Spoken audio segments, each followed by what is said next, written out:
Morning, everyone. Thank you all for taking time out of your busy schedules to join us today. We appreciate having so many of you here in the room. I know a couple people are on the phone line, and we're happy to have those folks with us as well. Welcome to CAC number 9. This is the 9th iteration of the CAC. We were appointed last October, and this is our first meeting. We're glad to have everybody here with us today. I want to start by thanking CTIA for the food, because that's probably one of the more important elements of the day. So, breakfast and lunch are all brought to you by CTIA. Thanks, Krista. It's great to see a lot of familiar faces and a lot of new faces at the table. I think we have an exciting opportunity over the next couple years to really provide some valuable input to the Commission. We're going to have Chairman Pai join us here in a short while, and we'll probably get to hear a little bit more about what he sees as the vision over the next few years, and how we can hopefully fit into that vision and be helpful and provide insights and feedback. As some of you know, we got a quick start to this CAC because we were given a task right off the bat, and one of our working groups has been very active, and the other two have at least started to have phone calls. So we're underway already, and I think we've got a little bit of a head of steam heading into this meeting, and we'll have some more time to talk about and have focused discussions around the working groups later this afternoon.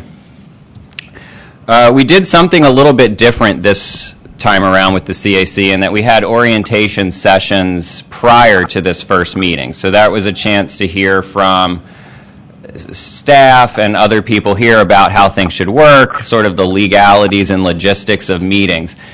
If you have any questions, feel free to ask Scott or I at any point during the day. We're happy to answer those, and if we don't have an answer, we can find the person in the building who would have an answer and track that down for you. So I think one of the first things that we always do at our meetings is go around the table and introduce ourselves. So we'll start with... Wait until the chairman gets here for introductions.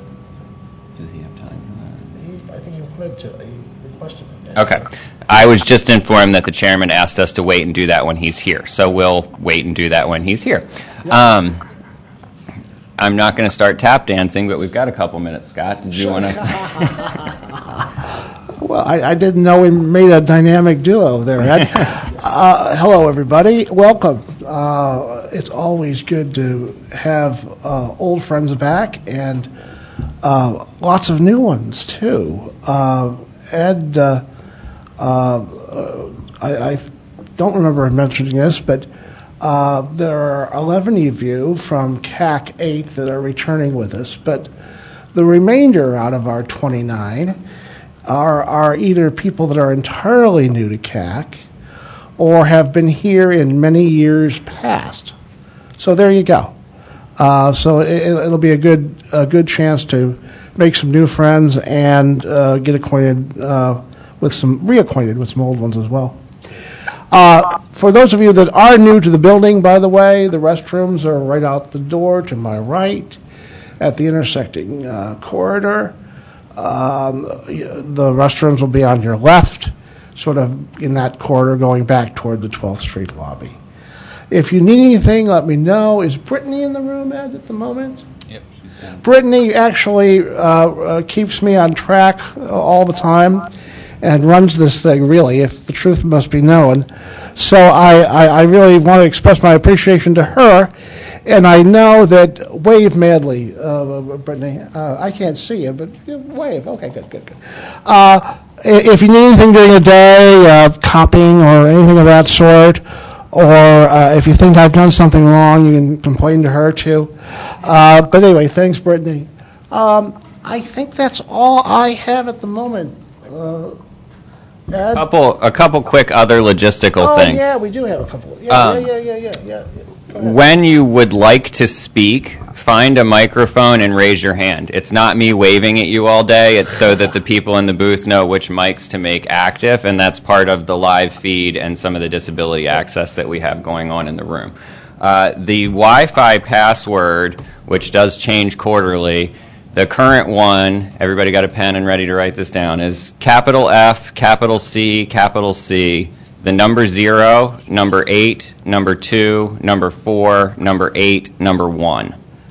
And It'll be on the agenda next well, time. one I more just have time, the it's inspiration FCC 082481. And that should get you connected to Wi-Fi. And we did send out a bunch of stuff electronically. And one document we didn't provide in the packet, which is the long mailing list with your contact info. If you could do me the great favor of reviewing that for accuracy and letting me know if there are any errors or changes, that would be great, because we want to make sure that we can stay in touch with you. And also, if you will, it's real important for you to designate an alternate rep. As you've seen from our working groups so far, they're getting larger and larger, and invariably that means conflicts when we're trying to have concurrent sessions in the afternoon. So it'd be really helpful for you to have an alternate who could attend those on your behalf if you're interested in participating, or to call in. And that's why we've also provided bridges for each one of those working groups. More on that later. If your alternate changes, please keep us posted on that. Absolutely. So that we can add them to the appropriate listservs and those sorts of things. One other thing that kind of helps with the flow of the day, we're going to have a number of people presenting. If you do have a question or would like to sort of interact and be part of the conversation, we ask that you turn your tent card up like this, just so that it's evident who wants to be engaged and you don't have to sit there with your hand up for 5 minutes while we're getting through other discussions and questions. So that's... We good? Okay, yeah, I think we've fairly well covered it so far. Any questions that anyone would like to raise for either Ed or I while we're waiting for the chairman? Someone put a cell phone on the table. I don't know if someone lost it, or was it just for what's the view you use for it? It's one Recording? Okay, good. Never mind. One of the recorders.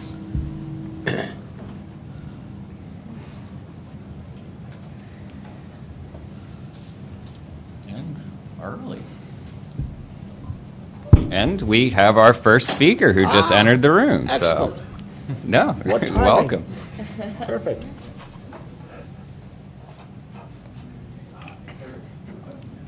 I'm new here. Hi, how are you doing? Hi.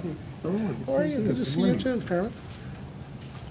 So we're very pleased to be joined by Chairman Pai. I was told that you wanted us to defer introductions till you were here. So Yeah, would you like to start with us going around the room? if that's okay. Yeah, I don't want to impose, but No, that'd be wonderful. that'd be nice. I'm Ed Bartholomew with Call for Action, and we'll go to my right. And I'm Scott Marshall, and I actually do work for you, sir. Yeah. And I staff the Consumer Advisory Committee. See? Deaf and Hard of Hearing Consumer Advocacy Network. Terrific. Morning, Andy Lomelli with the National Hispanic Media Coalition. Good morning, Deborah Berlin, and I'm representing the National Consumers League. Good morning. Olivia Wine, National Consumer Law Center. Ken McEldowney, Consumer Action. Dallas Harris with Public Knowledge. Krista Witnowski, CTIA. Mitsuko Herrera with NATOA and Montgomery County. And also an occasional retweeter and favorite of mine on Twitter. indeed. Thank you for that. Yes. Good morning, everyone. Kenneth Mallory with the National Association of State Utility Consumer Advocates. And Steve Posios with the American Consumer Institute. Good morning. Angela Seifer from the National Digital Inclusion Alliance. Dana Floberg with Free Press. Claire Gartland with the Electronic Privacy Information Center. Irene Leach with the Consumer Federation of America. Lynn Follensby with U.S. Telecom. Steve Morris with NCTA. Ross Lieberman, American Cable Association. Larry Rock, National Association of Broadcasters. Good morning, Jocelyn Day, Massachusetts Department of Telecommunications and Cable. with the Center for Media Justice and Media Action Grassroots Network. Good morning. Mark DeFalco with the Appalachian Regional Commission. Liz Barquette with Competitive Carriers Association. Oh, okay. And a couple people on the phone who couldn't join us, if you guys want to chime in and introduce yourselves. Sean Carroll with the Massachusetts Department of Telecommunications and Cable. Hi, Ed. It's John Schwantes with Consumers Union.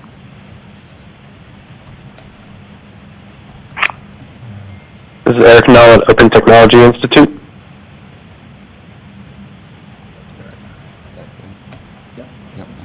Thank you, sir. Great.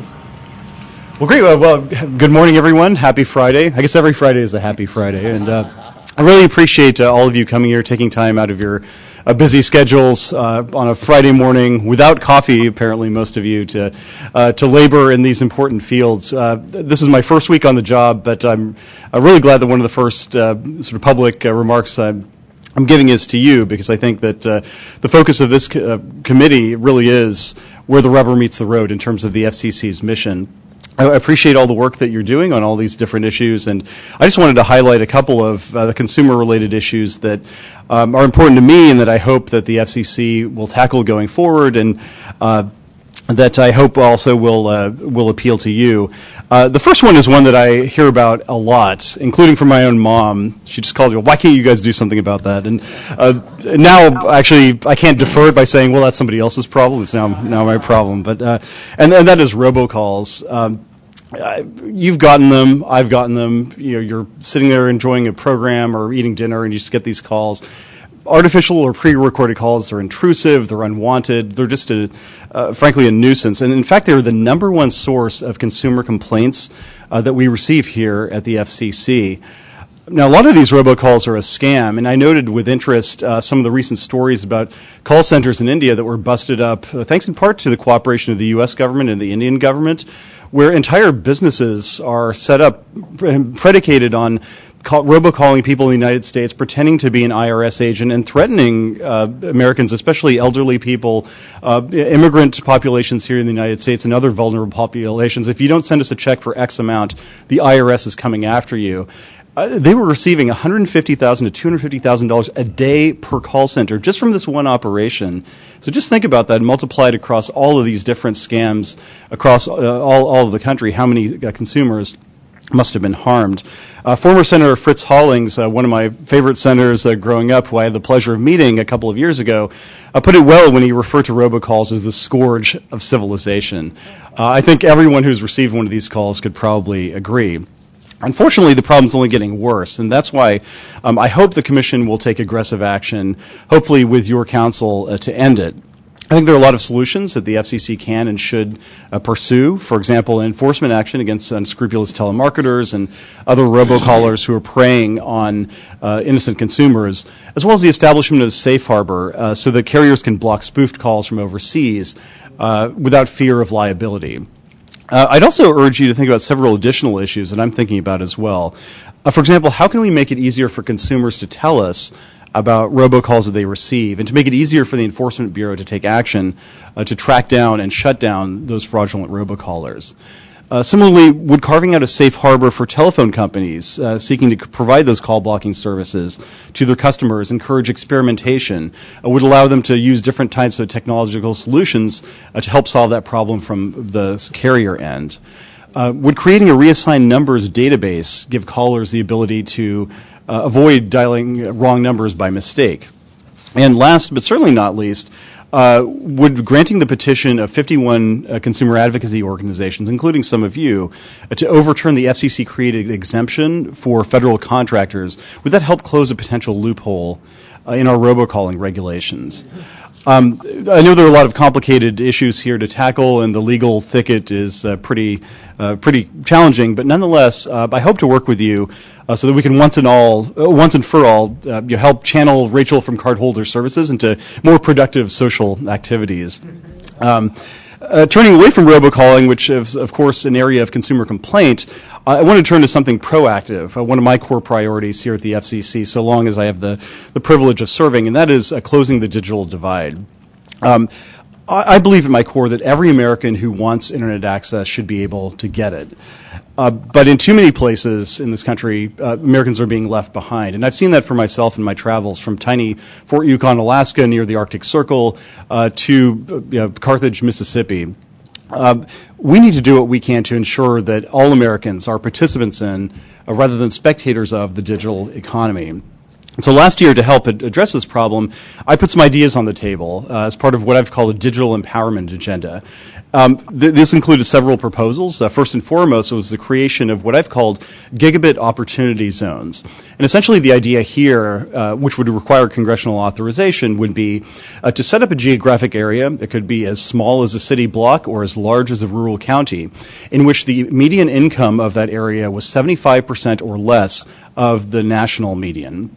And in those areas, the federal government would provide tax incentives to the private sector to build out broadband if the state and local governments adopted broadband deployment-friendly regulations, and if there were appropriate safeguards on the federal level to make sure that there was oversight for the use of those funds.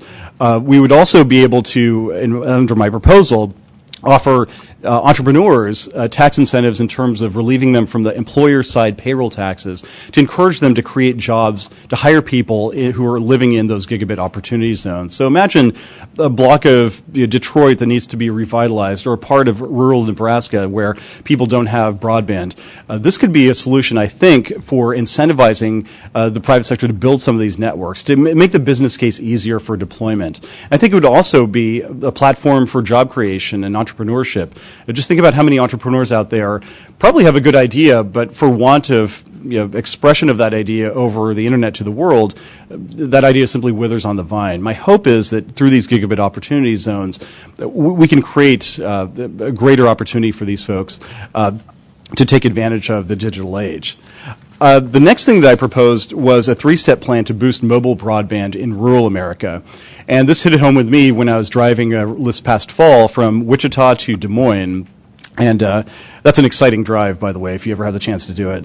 But I noticed that there were long stretches where I simply couldn't get any signal at all. I would just look at my phone, and at most it would have 1 or 2 bars. And it got me thinking, how can we change the situation so that everyone in Ottumwa or Topeka can have the same expectation of a 4G LTE signal that we do here in the FCC's building?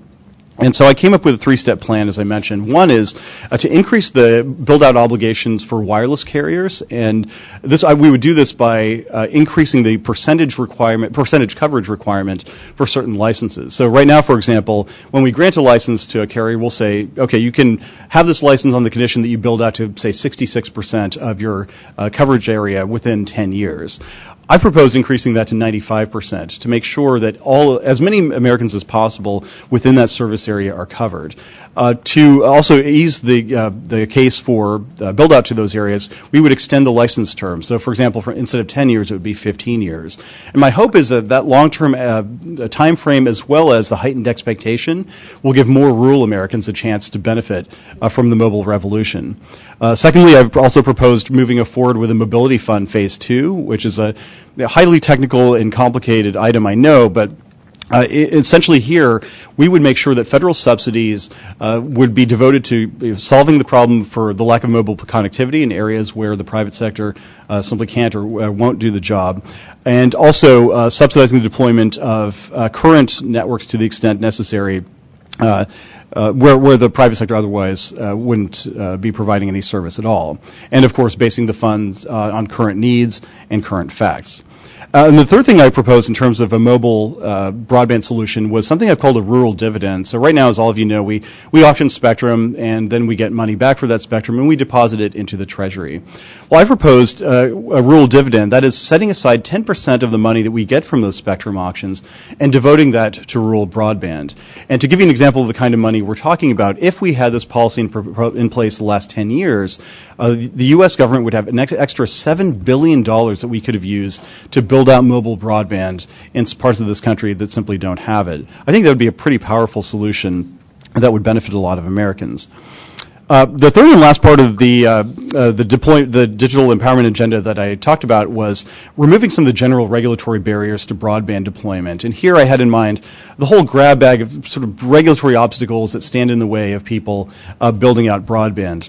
Using our existing authority at the FCC to remove state and local barriers to deployment. For example, unreasonable fees that are charged to companies big and small to attach broadband infrastructure.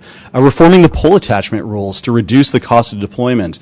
I was visiting with a very small fiber company in Louisiana called Southern Light, and they told me how that's one of the biggest cost elements for them, and they don't have a fleet of people to negotiate these deals. And so essentially if the pole attachment case is too difficult, they simply won't deploy in that area. And if you look at their map of fiber deployment in Mississippi, for example, there are huge patches where entire cities are left out because they simply can't get access to those poles. The third thing would be developing a model code for communities that want to have a broadband-friendly approach. One of the things I've heard from a lot of municipalities is like, we really like the idea, but there's no person or group within our city government who has the ability to sit down and write down, okay, here are the guidelines that we think that we should pursue. Wouldn't it be nice if we had an off-the-shelf rack approved by the FCC where we could simply pull it out and say, okay, this is a plan that's friendly to consumers and would encourage deployment. Fourth would be speeding the deployment of broadband on federal lands. I've consistently been surprised that it takes twice as long on average for people to get the requisite permits and approvals when they're trying to site infrastructure on federal lands than it does on private lands. And I would hope to, especially to the extent that a lot of federal lands involve a lot of tribal areas are either part of federal land or abut federal land. I think that would be a really powerful solution to making sure that tribal broadband is boosted. And last but not least, something that has gotten a lot of bipartisan support, and that is making Dig Once the national policy of the land. It seems elementary to me that if you're going to dig up the road, why not lay the conduit, the big pipes that will allow anybody, incumbents, competitors alike, to have a fair chance to include their fiber through that conduit. That would be a very simple thing to do that would encourage competition so that if you're an upstart like Southern Light or RG Fiber in my home state of Kansas, you don't have to negotiate with the city to have a permit to dig up the road. You don't have to expend the cost to hire a crew to dig up that road and to put it back together. You can simply use the conduit that's already there for any federally funded transportation project. So I know I've blathered on for far too long about this agenda, but I really do encourage you, if you have a chance, to look at it. It's on the website under September 13th, 2016. I propose it precisely because I think that it delivers on what I hear anyway from consumers most when it goes across the country, is that we don't have enough options or affordable options for broadband. My goal is for this digital empowerment agenda to deliver on that need. And in a bipartisan way, I'm hopeful that we can move forward and really make a difference for the American consumer. So that's pretty much all I had. I want to thank you for your attention. I apologize for diverting you to more important topics, but I really am excited to work with you in the time to come. And please do stay in touch. Thanks. Thank you for joining us. Oh, thanks. Thanks. Have a good day. You too. I'm sorry I have to run, but it's a busy day. So. Yeah, I can imagine. Sure. Take care. My pleasure. Thank you. Okay. So next up, we have a familiar face to the CAC, for those of you who are returning. Mark Stone, the Deputy Bureau Chief for the Consumer and Governmental Affairs Bureau, will be joining us. Brought his own name card. You brought your own name plaque. I didn't make the tank card, but I did bring it. Did we spell it right, Mark? I hope. Yeah, if you can't get my name right, then... Yeah, I was chilling. Good morning and welcome to the FCC. Thanks to all of you for being here, and special welcome to those of you that are new to the committee. The committee's been an important partner and resource to the Commission in the past, and we're sure that with your addition, it will continue to serve consumers and advance Commission priorities. We also welcome your new chair, Ed, representing Call for Action. Call for Action, of course, has been a long-time CAC member, and Ed has been instrumental in many CAC projects to help consumers make smart purchasing decisions. Ed's common sense approach to tackling tough issues will no doubt aid your work greatly. Plus, he's just an all-around nice guy. Now, I know you've already hit the ground running with 2 orientation sessions, which focused on the operations of the CAC as a federal advisory committee and the rulemaking process here at the Commission. I hope both new and returning members found these sessions to be helpful. And you've already started work on a couple of projects and have organized your subgroups. We're glad that you're now thinking about important priorities such as tech transitions, consumer transparency issues, and universal service. As always, we thank you for your willingness to share your expertise with us. We understand this is an investment of time and effort, and we want you to know how valuable your work is. Your agenda today includes items that we know are of interest to you. A frequent hot topic, as the chairman mentioned, is robocalls. You'll hear from AT&T, the industry lead of the robocall strike force, about that group's significant progress fighting to help consumers avoid unwanted calls. And you'll hear about an issue that is a big part of the unwanted robocalls problem, caller ID spoofing. You'll also get presentations on incentive auctions and several other subjects. So to get you started, we in CGB wanted to get you up to speed on our recent work. I work on our general consumer policy portfolio, which includes the Telephone Consumer Protection Act. The TCPA covers robocalls and robotexts. We continue to review the significant number of TCPA petitions that are before us. I wanted to highlight 2 of those for you. Both concern robocalls from the federal government and its contractors. You heard Chairman Pai refer to a couple of those issues. First, in last summer's BroadNet decision, the Commission interpreted the TCPA to exclude the federal government and its contractors from the robocalls protections in the law. Several parties have now sought reconsideration, asking the FCC to find that contractors are, in fact, covered by the law.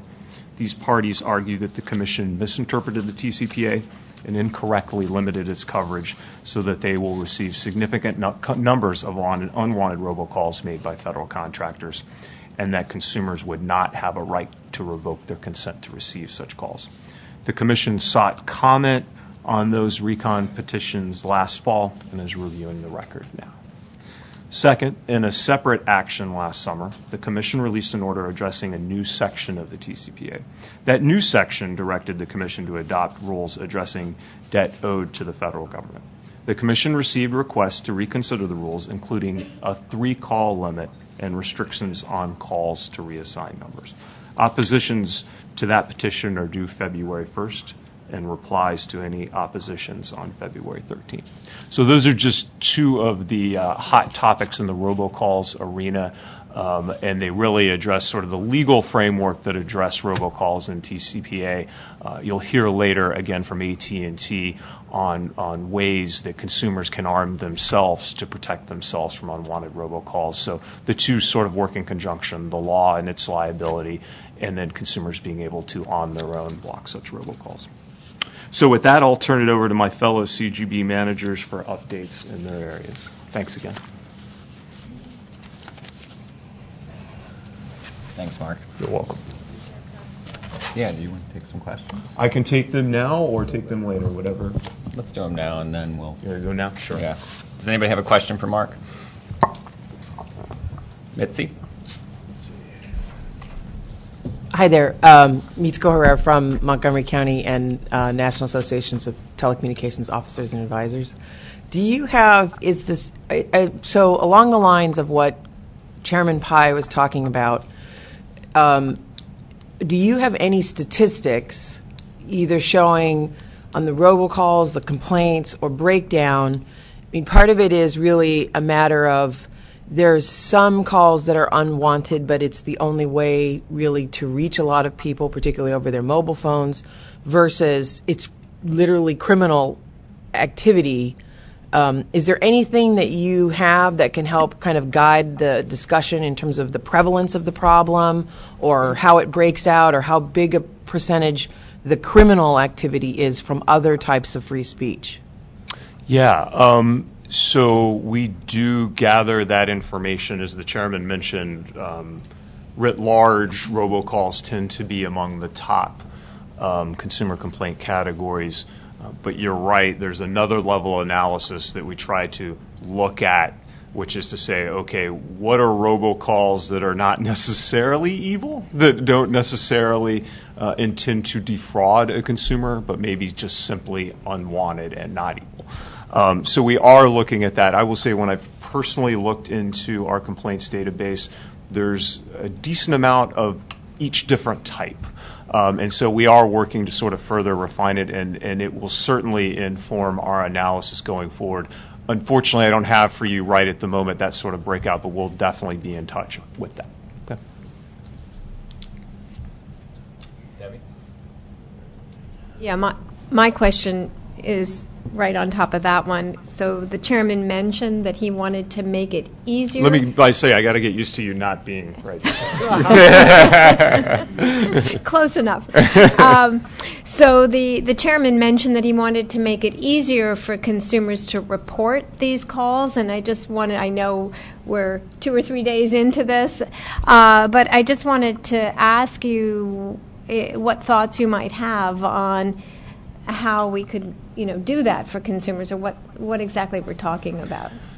Yeah, that's a great question as well. I like to think that over time the Commission has made it easier for consumers to file complaints generally as part of our efforts to improve the complaint intake process. And I think, obviously, the chairman's exactly right. Robocalls is a particular area that seems to lend itself to ease of reporting because, my goodness, you usually get upset when you're right there on the phone. It would be great to make that as simple as possible. So I don't have a solution for you right now in my pocket, but just want to ensure you that we'll be working closely with the chairman's office and other commissioners to make something happen on that. But I can't tell you right now at this moment. And can I ask one follow-up to that? You because sure can. Now consumers complain to the FTC as well with robocalls. So, is there thought on how we can clarify to consumers about the complaint process with robocalling? In terms of whether they should go to only one agency or the other?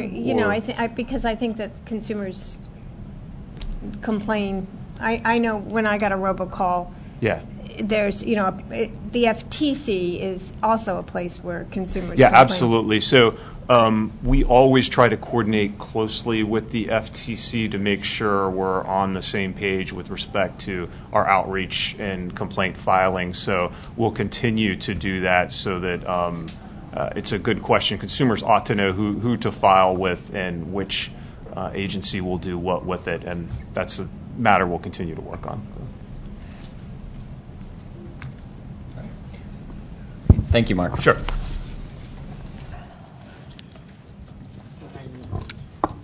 Oh, you're going to go next? Yeah. So next up, we have another familiar face here to the CAC. Karen Pelt-Strauss is the Deputy Bureau Chief of the Consumer and Governmental Affairs Bureau. Thank you, and it's great to see you. Welcome. And I also have to get used to Debbie being over there. Thank you for having me. Welcome, everyone. It's nice to see familiar faces. And again, as Mark said, welcome new members of this committee. It's a fantastic committee, and looking forward to seeing great work from you. I'm here to present an overview of the disability actions that have taken place since the last CAC meeting in October. We've actually been pretty busy. Our most significant accomplishment was adoption by the Commission in the December agenda meeting of a report and order and further notice of proposed rulemaking on real-time text. I've reported on this before, but for those of you who are new, this is a way for wireless telecommunications providers and manufacturers to have an option of, instead of supporting TTYs, which are antiquated and were made for an analog environment, to support real-time text. And the biggest difference between TTYs and real-time text, or actually I should say between TTYs and SMS and real-time text, is that real-time text is reliable and dependable in an IP environment, Unlike SMS, where you type and then press send, with real-time text, as you're typing, the characters or the words appear automatically on the screen or the device of the person receiving your call. So as you're either speaking or typing, the words are generated and received. This is particularly important in an emergency where seconds can be essential in terms of life-saving capabilities. So what this item does, the other thing that, actually a few other differences, let me just mention those. With real-time text, you can use mainstream technology, so real-time text will be built into mobile devices. You won't need a special TTY, which is burdensome, heavy, and slow. Real-time text also allows use of far more characters, foreign language, other language characters, the @ symbol. TTYs were very limited in their characters. There's a plethora of reasons that are listed in the item, as well as the items that preceded it, that explain why real-time text is so much more preferable. And for that reason, the wireless industry has really stepped up and has actively been engaged in starting to already deploy and implement this technology. And our schedule of implementation for those entities opting to support real-time text instead of TTYs is fairly soon. It starts at the end of this year, actually, and goes to 2021. And I see somebody just coming in now who was instrumental in helping this move along from AT&T.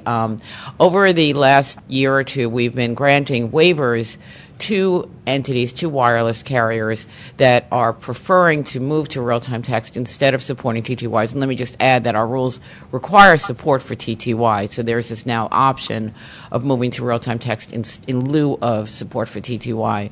We had already granted waivers to AT&T, Verizon, and the Competitive Carriers Association at the time that this real-time text order was adopted. We have since, on January 13, adopted the last of the waivers requested of us. This one was to the Iowa rural carriers, various Iowa rural carriers. One of the, just very, very briefly, I don't want to go into too much detail. You can see the order for yourself, but one of the most important things about this order is that it establishes as a safe harbor a particular interoperability standard. And the goal here is to make sure that people using real-time text can cross networks and providers and equipment. So just the way you make a voice phone call and you don't know whether if you're using one carrier like Verizon and you're calling Sprint or T-Mobile or AT&T, you don't know what other carrier that person is using because the system is completely interoperable. That's what we're going for here. There are various other nuances to the order. Again, I'd be happy to explain these to anybody, but the order is pretty clear on most of them. Another item that we took up over the last couple of months was ensuring that video relay service providers' services are interoperable with each other. And on January 17th, we released a Bureau-level rulemaking, actually an order that the Bureau released with a notice of proposed rulemaking to make sure, again, interoperability is the goal. And this would apply to people using video relay service, which is a service that allows people who use sign language to call a call center, a relay center. Typically, it is always done on broadband. You log into a website and you get a sign language interpreter, and that interpreter interprets for you with voice callers or other individuals, and then signs back to you what the voice party says. Up until now, there have been lots of complaints about lack of interoperability and portability, the way we have, again, interoperability and portability for voice across providers. And this document, again, incorporates a standard, and compliance with that standard will ensure interoperability for users of this service.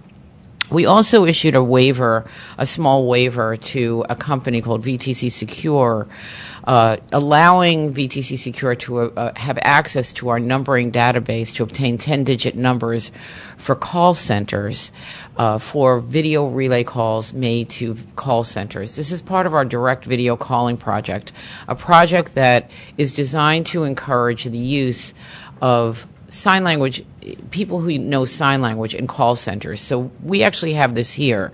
Individuals who use sign language do not have to go through a relay center to call here to get information or to file a complaint. They can call a direct video number, and we have people that know sign language. We have deaf individuals who know sign language that can communicate with those individuals directly. So while we still have our video relay service program, we are encouraging businesses and government agencies to hire people who know sign language to take calls directly, something that couldn't be done in the past but can be done easily now with broadband.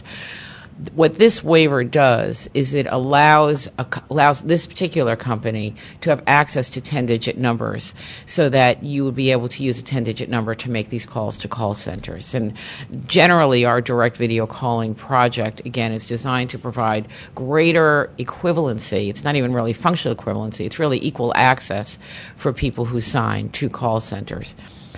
Something else that we've done is we released a public notice announcing the second term of our Disability Advisory Committee, your counterpart in the disability world.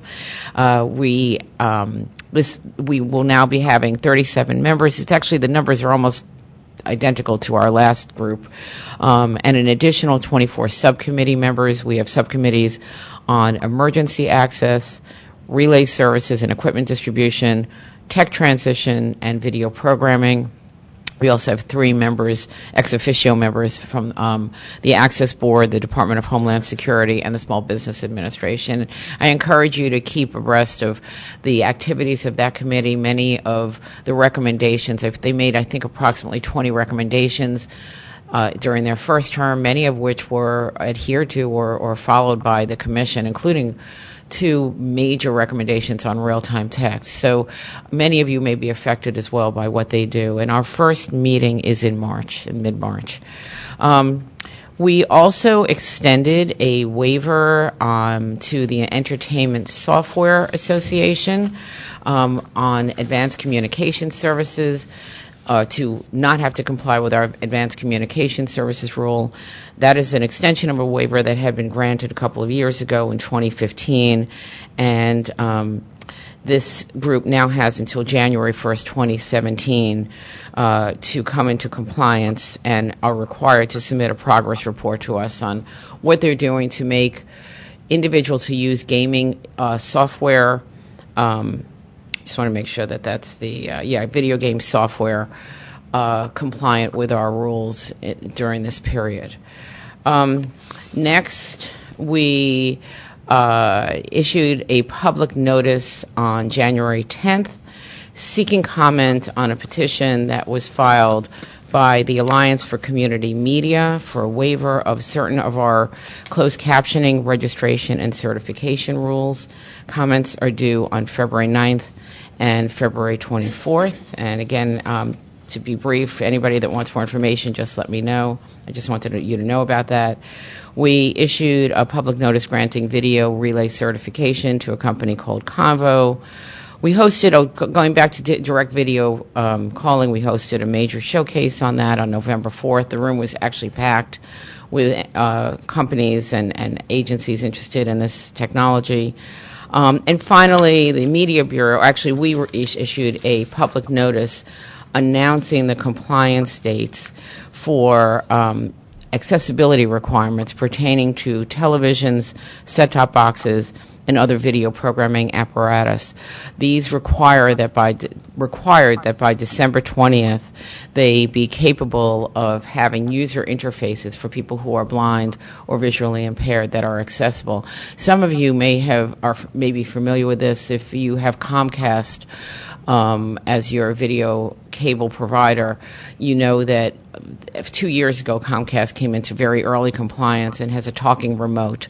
But basically, this allows people to have audio access to on-screen information so they can change channels and select programming, set their DVR, turn the television on and off, use volume control, etc. These are long-awaited rules by the blind community and the visually impaired community, and we're really excited about the fact that they're finally going into effect. So that's my review, and again, thank you and welcome. I'm delighted to have you here and to have an opportunity to speak to you. Do you have a couple minutes for questions? Yes, and any questions? Does anybody have any questions for Karen? Okay. Okay, Thanks. thank you. Scoot over.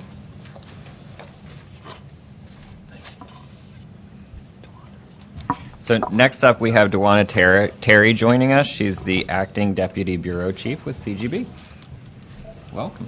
Thank you. Good morning. I'm delighted to have the opportunity to speak with you this morning. And what I thought would be helpful is to just start with an overview of how we got to where we are now with respect to our informal complaint process. So with that being said, several years ago, we initiated a complaint reform effort with 3 goals in mind. One, to simplify the consumer experience, to streamline the processing of informal complaints, and to make data more publicly available about the complaints. To this end, through outreach with stakeholders, we've engaged a path to see how we could accomplish those goals, in addition to see what the necessary changes we would need to make to our process. As a result, in 2014, we launched what we now call the Consumer Help Center.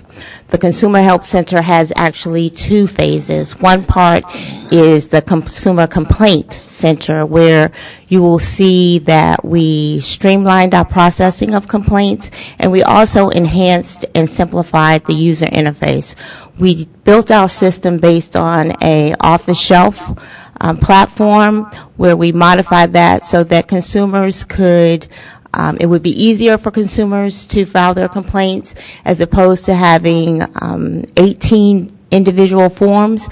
They now can navigate the platform with 6 categories where they then are led through the complaint process with questions. And in addition to that, they can now check the status of their complaints online as opposed to only having the option of calling into the call center to get that information. We also are able to interface with providers in real time. Actually, the providers who are served complaints can actually get those complaints served within 2 business days. And we can interface with consumers who file their complaints online in real time as well. In addition to those advantages with respect to streamlining the process for the consumers and for providers, we also have made data publicly available, both in terms of presentation through our Consumer Data Center, where you can get the raw data sets of our complaint data, which is updated daily, and you can also see charts indicating breakouts of the various categories for consumer complaints, and through an API, our complaint data can be made available to third parties who are interested in extracting and manipulating data for call blocking technologies.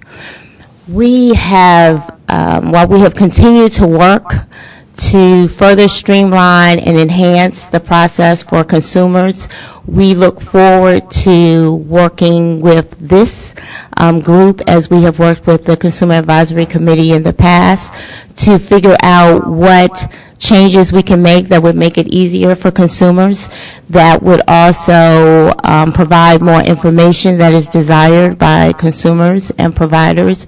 And so the CAC previously has been very helpful with respect to recommendations, and we look forward to that dialogue continuing as we move forward. And so that's where we are at this time, and I'm available for questions should you have any. Thank you. Anybody have any questions? Anybody on the phone have any questions? Okay, great. Thank you.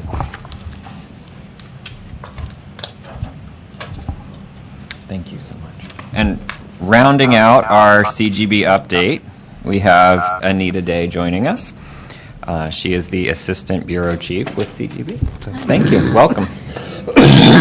Good morning, everyone. It's a pleasure to be here today with you. This is my first time addressing the group, so it's a real pleasure for me. I work on outreach for CGB, so that's what I'll be telling you about. We've been quite busy this year with our outreach efforts, and we plan to continue to stay busy. But I'm not going to try to tell you about everything we do. I'll just highlight a couple of things.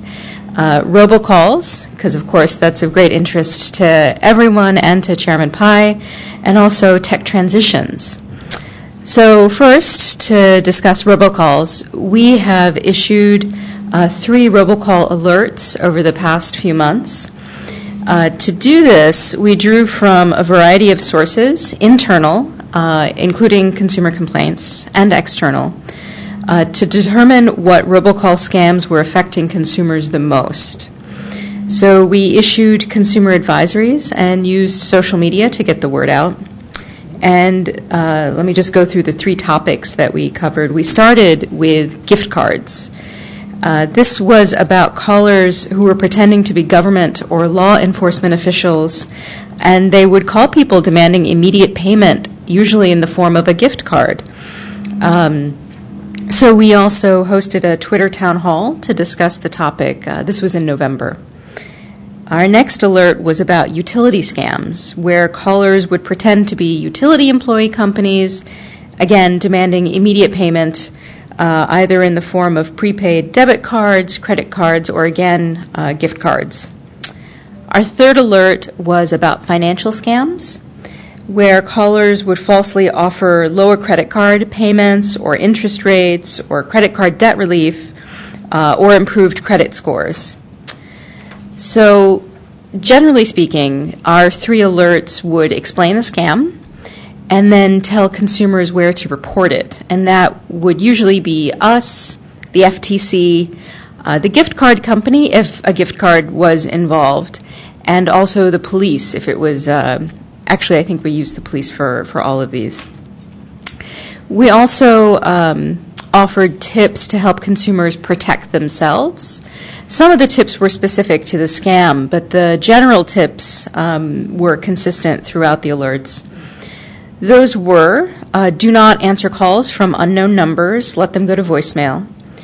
If you're unclear if a call is legitimate, hang up, look up the number either on the website or on your bill and call them back on your own to verify. And by initiating the communication, you can tell if the request was legitimate. If you answer a phone call and the caller, which could be a recording, asks you to hit a button to opt out of getting these phone calls, just hang up, because scammers will often use these tricks to identify and then target live respondents. And we also encouraged consumers to ask their phone service provider if it offers a robocall blocking service. We also directed people to our website. We have a section, web resources for blocking robocalls, for information and resources.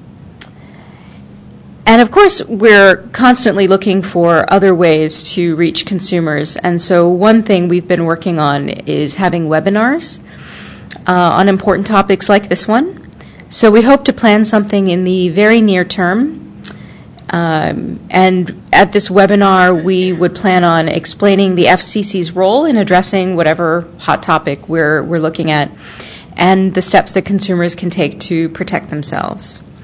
And of course, we would welcome the CAC's ideas on topics that would be of most interest to the consumers. So moving on to tech transitions, I wanted to be sure to address this because, of course, the last CAC had some recommendations for us, which we really appreciated. So what we've been doing for consumers, we had an informational session on September 26th about tech transitions. It was live here in the Commission meeting room, and we streamed it. So in plain language, we explained the issue and what consumers needed to know about the issue. And the video is still available on our website if you're interested to see what we did.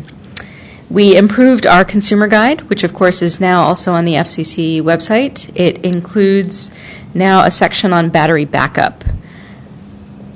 We've also been talking to state utility commissions with the hopes of gathering some more on-the-ground experiences of what consumers are saying.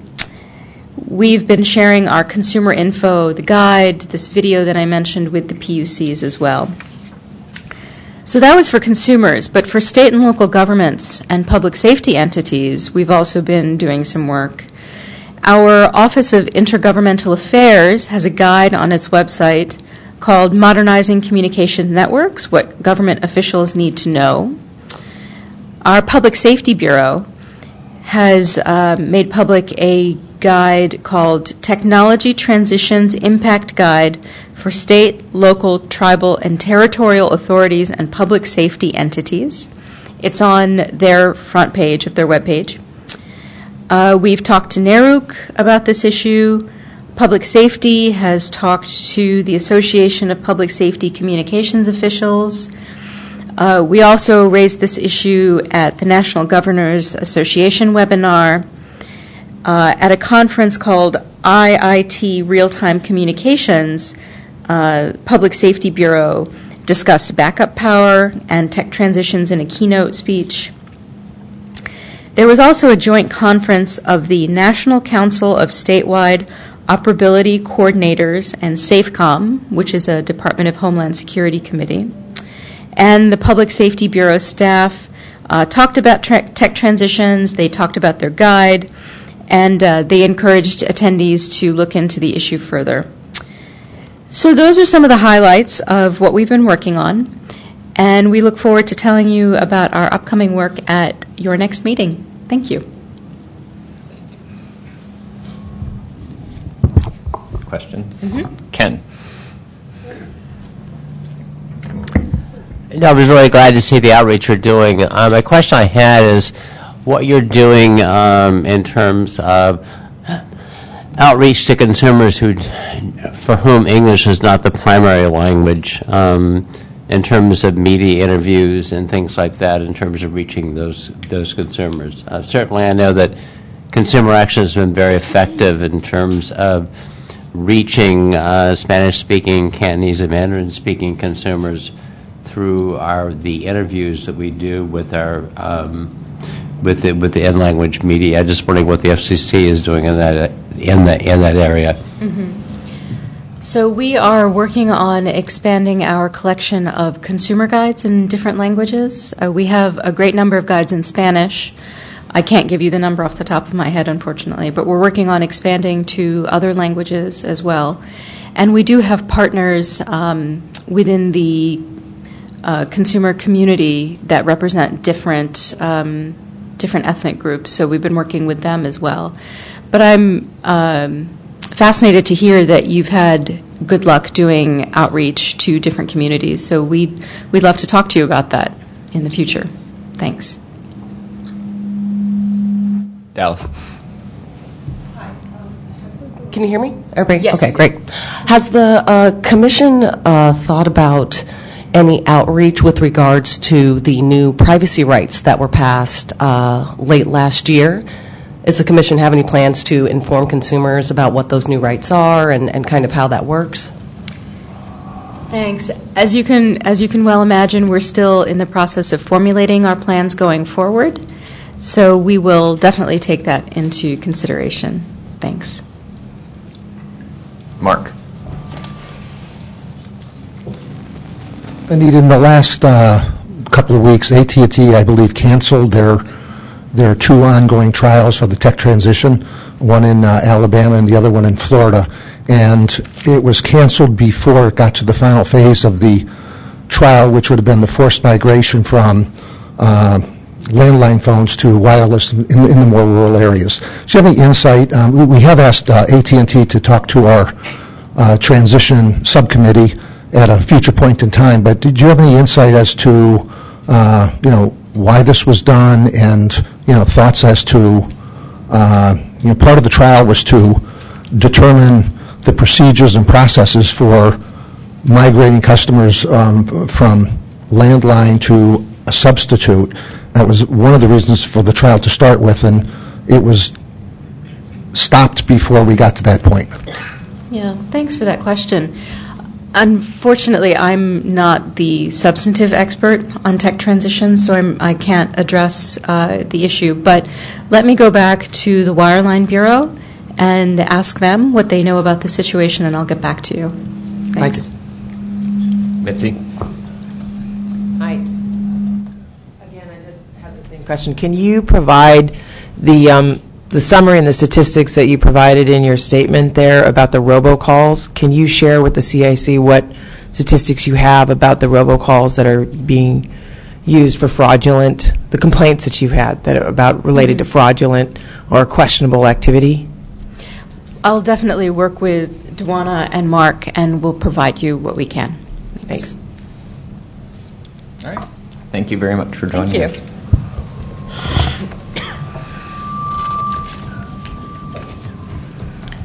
So next up, we have Kieran Jacob, and I would really like to see how this fits on a business card, so I'm going to go through the entire title here.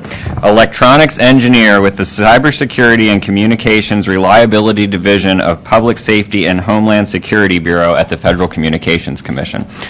So Kieran's going to talk to us today about consumer device security. Welcome. So, thank you. I have some slides. If you could pull the slides up.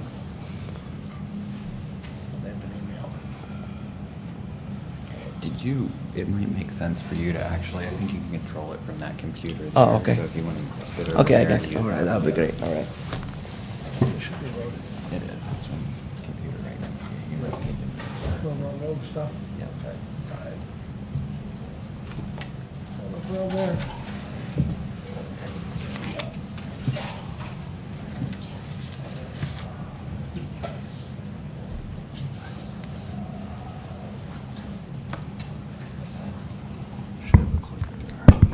Hello?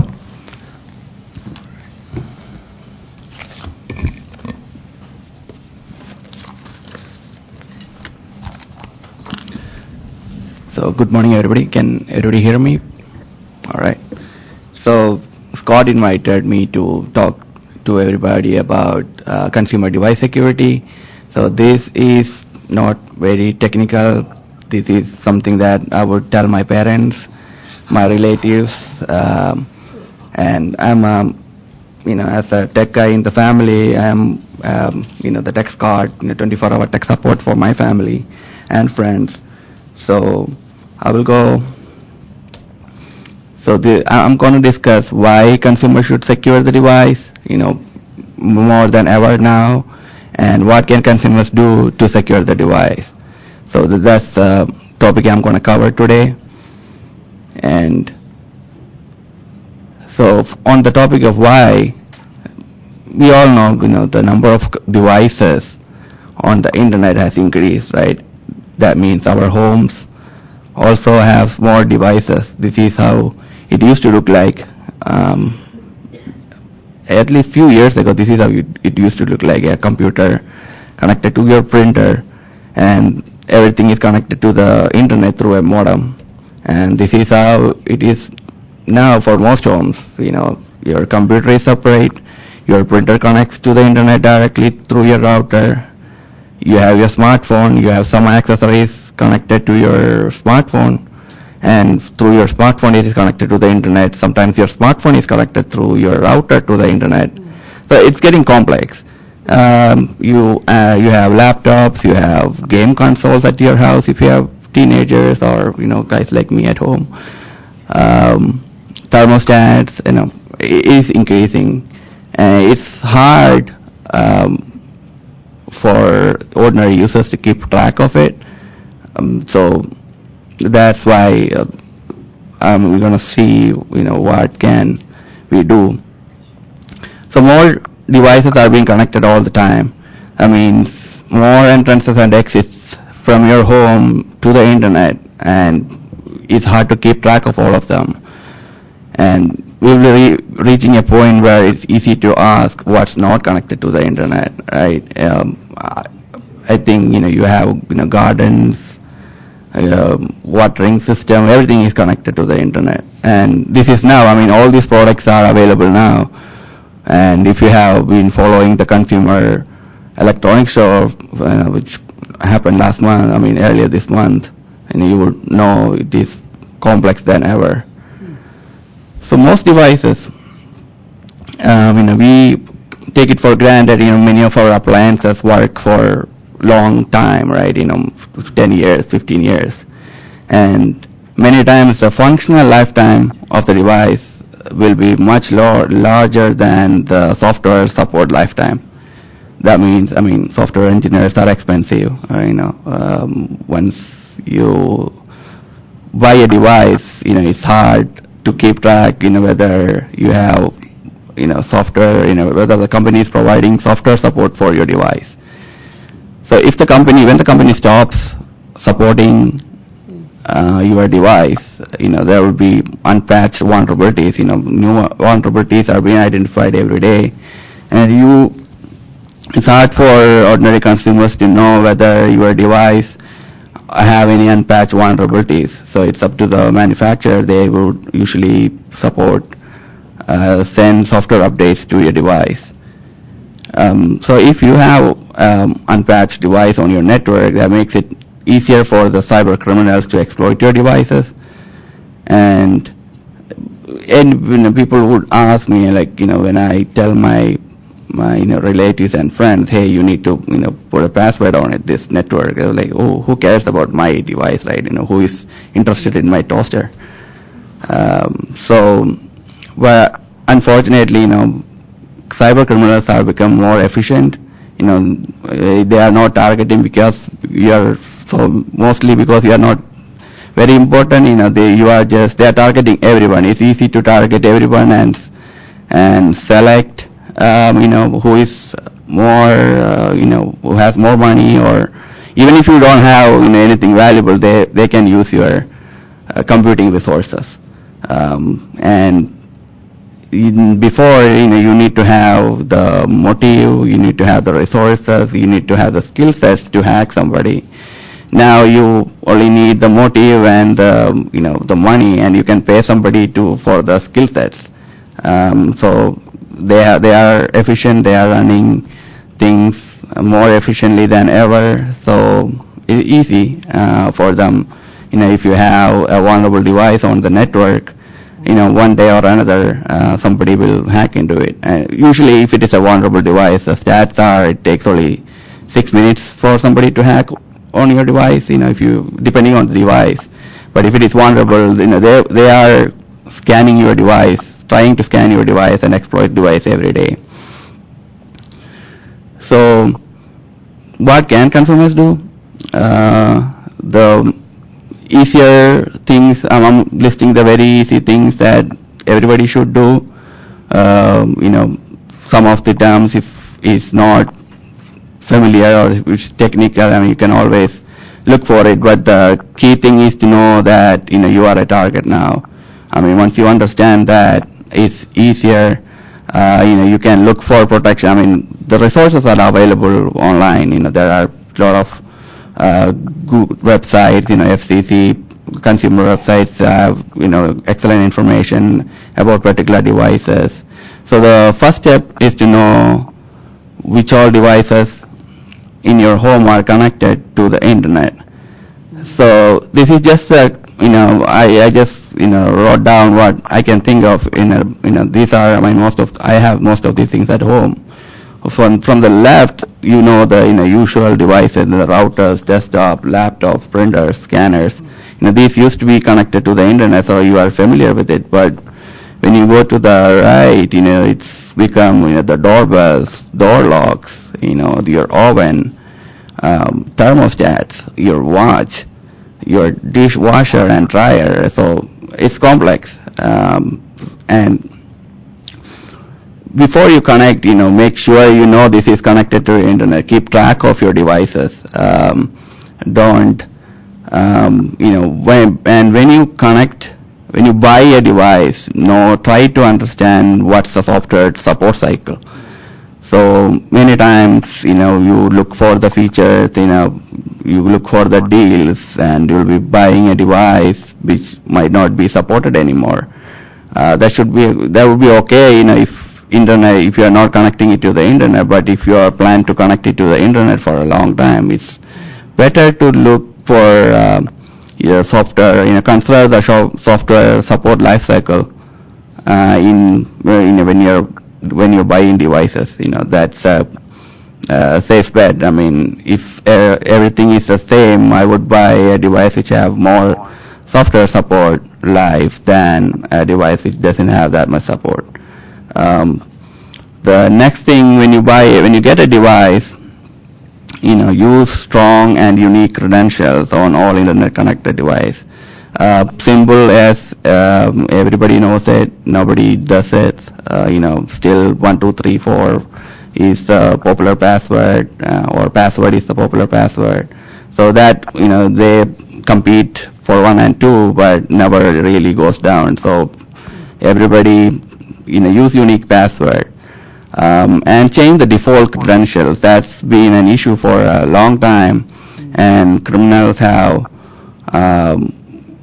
programmed, if your default credential is same as every other device out there, they can program computers to scan for devices with default credential and log in and lock you out. So change your default credentials, and if it is unique, if it is not unique and strong, change it. That's one thing that everybody should be doing. And more towards, since we are moving towards the cloud, many of the computing happens in the cloud. If you are offered to do two-factor authentication, go for it and enable two-factor authentication. And it's a consumer choice. Nobody will force you to do two-factor authentication. But if you are important, if you think your data is important, you should enable two-factor authentication wherever it is available. The next thing is patch all devices. That's if you look at any consumer advisory, the top 10, the first will be patch all devices. I know it is annoying. I have to tell my wife, she's a software engineer. I have to tell my wife to patch her devices because it is in the way, right, many times. But it's a minor inconvenience, to restart your device. But in the long term, it will be. It's better than getting locked out with a ransomware or something, and you have to pay the money later. So it's patch the device. Most devices the option is available, in the settings. And as newer devices are coming online, it changes device by device. But you can find it if you know what to look for. There is resources available. The next thing is turn off remote access. So this is hard to find, in the settings. But if you don't want, if you are not accessing your device at home from your vacation home, or somewhere from your work, you don't really need this remote access feature. Not everybody needs it. So once you set up the device, try to find the remote access option in your device and turn it off. And make sure, if you are using it, if you think you want to use that feature and that's the reason you bought the device, use unique and strong passwords for remote access. That's very important. That's when, if your password is weak, or if your password is, the default password, it won't take much time for somebody to hack into your device. And last but not least, don't connect and forget. Periodically go back and check. You just search your device name on the internet. If there is a big non-vulnerability, it will pop up. You won't miss it. but you have to do that checking for you. And I mean, some manufacturers do provide, prompting for updates, and not all of them does. So depending on your device, it's be proactive and do a periodical review on your device. So to wind up, there are plenty of resources available online, but make sure you know what to look for. The key things are you are now a target. Unfortunately, it's easier to hack everyone than decide, who to go behind later. So for specific instructions, you can always visit the device manufacturer's website. They will have the specific instructions on how to do the things that I mentioned before. But it is changing. More and more devices are coming online. So by that, I can take some questions if anybody have it. Mitzi. Thank you for your presentation. And as someone who works in an IT department, we always appreciate someone getting out the message. But you said it in the beginning that everybody knows this and nobody does it. So what are your thoughts? I mean, the things that you presented up there are things that people who follow this have seen. So do you have thoughts on how do you get the larger consumer public to comply with those or to realize the importance of these few steps? So I personally, as a family tech support person, I try to scare them, but for on the math it doesn't work. You don't want to drive consumers away. But I think awareness is the key. That's the main thing. I remember I asked my brother-in-law. He had his phone and doesn't have a password on it, and I'm like, you should really have a password on it. And he's like, oh, it's hard. If I have my kid in one hand and when I pick up my phone, it's hard to enter the password. I'm like, yeah, but that's not the convenience. What if you lose it? I mean, people won't realize the inconvenience they have to face when they lose it. So once they understand that, I think they will do it. Plus, it make it easier for them. Now with some of these fingerprint scanners, it's easier. It's not the perfect lock, but it will help. So you want to move to the mic and introduce yourself, please? Thank you. Johnson. Do you have with the way that so many things are connected, do you have an opinion as to whether a VPN would be useful on mobile devices or at home to add an additional layer of security?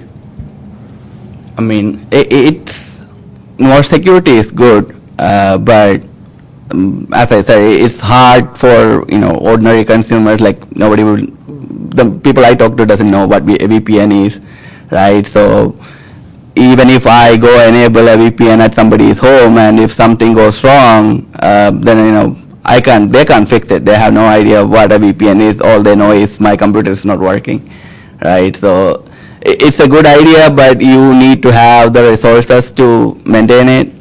I think the easier way is to do encourage them to do the basic stuff. Once you have that, once everybody is good with updating the passwords, having the passwords, I think the next step would be securing them better. Irene? There's so many passwords that we need, and they need to be changed so often that it's overwhelming to most of us.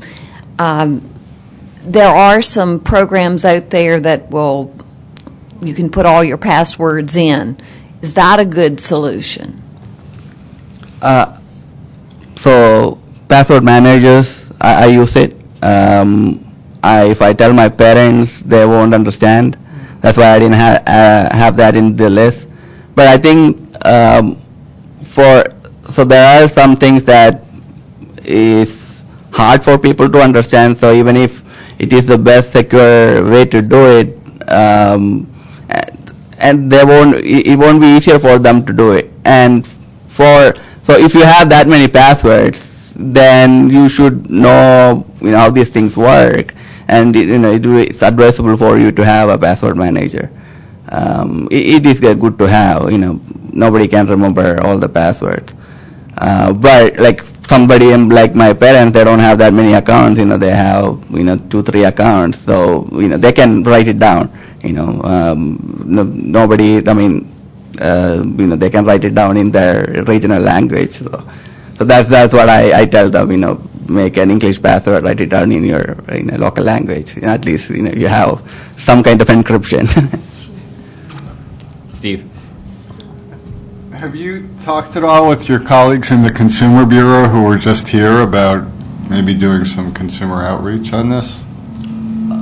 Not for this, but we Public Safety Bureau, we collaborate with the Consumer Bureau many times. There are a few consumer gates on our website. The smartphone checker, FCC smartphone security checker, is one of them. I think we did that like 3 years ago, maybe. But yes, this is one thing that we continue to work with the Consumer Bureau. Go ahead. Kenneth. So you presented some really helpful information. My concern is that it's kind of complex. Well, it's very complex. And to the average everyday consumer, it may be difficult to understand. And you also mentioned that there were some resources online that people could go to seek additional clarification. Is there a single, maybe comprehensive resource that you recommend that presents some of this information in a way that's easy to understand? So, the top 10 or, top 15 security, the basic security, basic cyber hygiene is the same. Depending upon who writes it, on which website it is, it's the same. FCC website have some, FTC's website have it, Department of Homeland Security's website have it, and lot of private and public websites have it. I think the reason I don't think there is I would recommend any single of them, but the key is you have to know, your device is, you have to look for it. So if you know what to look for, you can find it. It's not hard to find. Okay. I guess I should also ask, aside from your presentation, is there anything on the FCC's website that you think would be helpful for consumers? Yes, of course. If you, so like I said, most information comes, like one that I worked on is the FCC smartphone security checker. So that is, I think you can search it. It is easy to find. The URL is fcc.gov/smartphone checker, I guess. But it's easy to find. So that goes to specific for the smartphones. Have your PIN. Have it. Remote wipe ready. If it is lost. Those kind of stuff. Write down your IMEI number in case you had to share it with somebody if your device is stolen. So those are, and it has specific information on how to do it on different versions of the device, like Android, iOS, Windows, BlackBerry. So that's a good resource for smartphones. But like I said, it's hard to be updated on that list. Things keep changing. You can't have a list, and you have to update it like literally month by month. Otherwise, it will be outdated. So maybe Scott and I can reach out to you following the meeting and get some links together to send around to the full CIC of stuff that's on the FCC's site. Claire? Thanks. Thank you.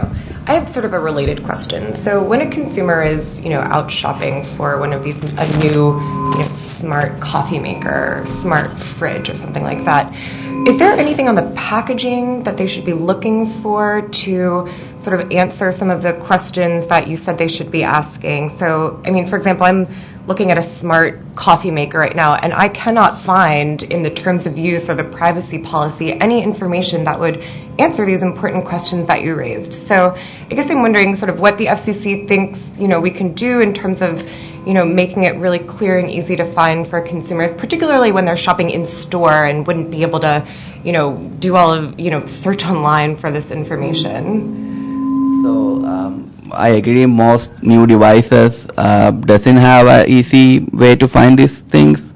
I mean, even big manufacturers or for like dedicated internet devices are starting to come up with, we will support this device for 5 years, after we release it.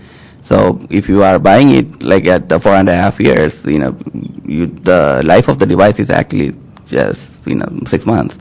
So it's one thing is consumers are not demanding it, right? That's why I believe that's why manufacturers doesn't have it on their website. So once consumers like you started looking for this information, they would know, hey, this is something that people are interested in, and they would add that to their list. So I think that's one key where consumers can drive some of these changes. If you ask for security, hey, consumer is the king, right? They will give it to you. But if you are not asking for it, it will come in a slower pace.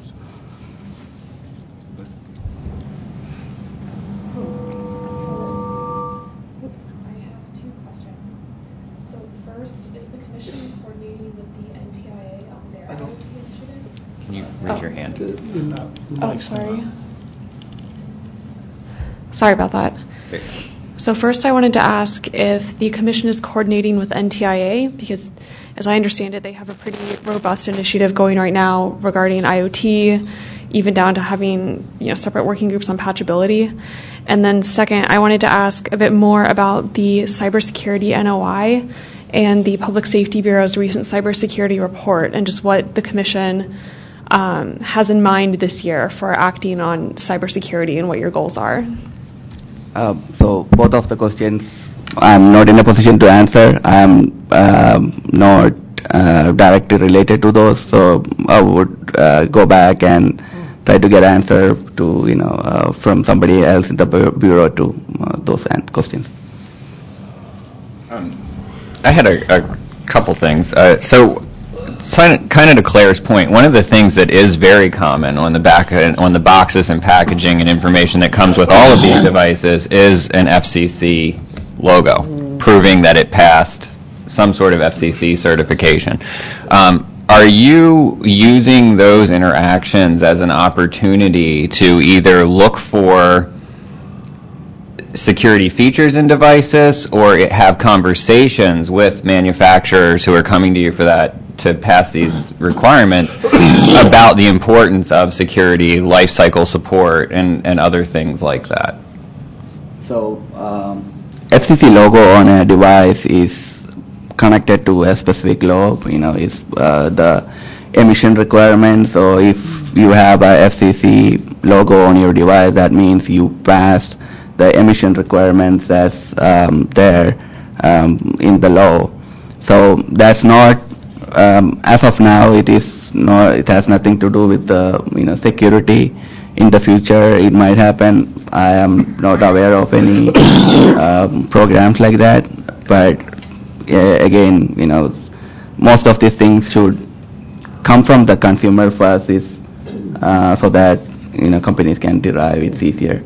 I think that's an opportunity to consider, because you are one of the few sort of universal players in that landscape right now. And the other thought that I had or question is, recently a number of IoT device attacks have involved infrastructure deployed in cities. And as more and more cities become connected and have little doggles and switches all along their water systems and power lines and everywhere else, do you guys have a primer for cities that's focused on security and education efforts geared towards cities and their deployment in large scale of IoT devices, so that they're not as vulnerable and susceptible to these things moving forward? So as far as I know, we don't have any specific programs, but I don't know all the programs that FCC has, so pardon me. But again, I think the key is if the purchaser of when you write a contract, if hey, my water or my door or my window controller should work for 10 years, you should support it. And when you add that in the contract, in the contract you would add, we will get support for this for 5 years, 10 years. But if the contracting person knows to add the security part to the contract, that would drive the companies to offer it for the masses. So I think, again, that's one key aspect of it. The knowledge about these vulnerabilities is key. Great. Do you have any questions from the phone?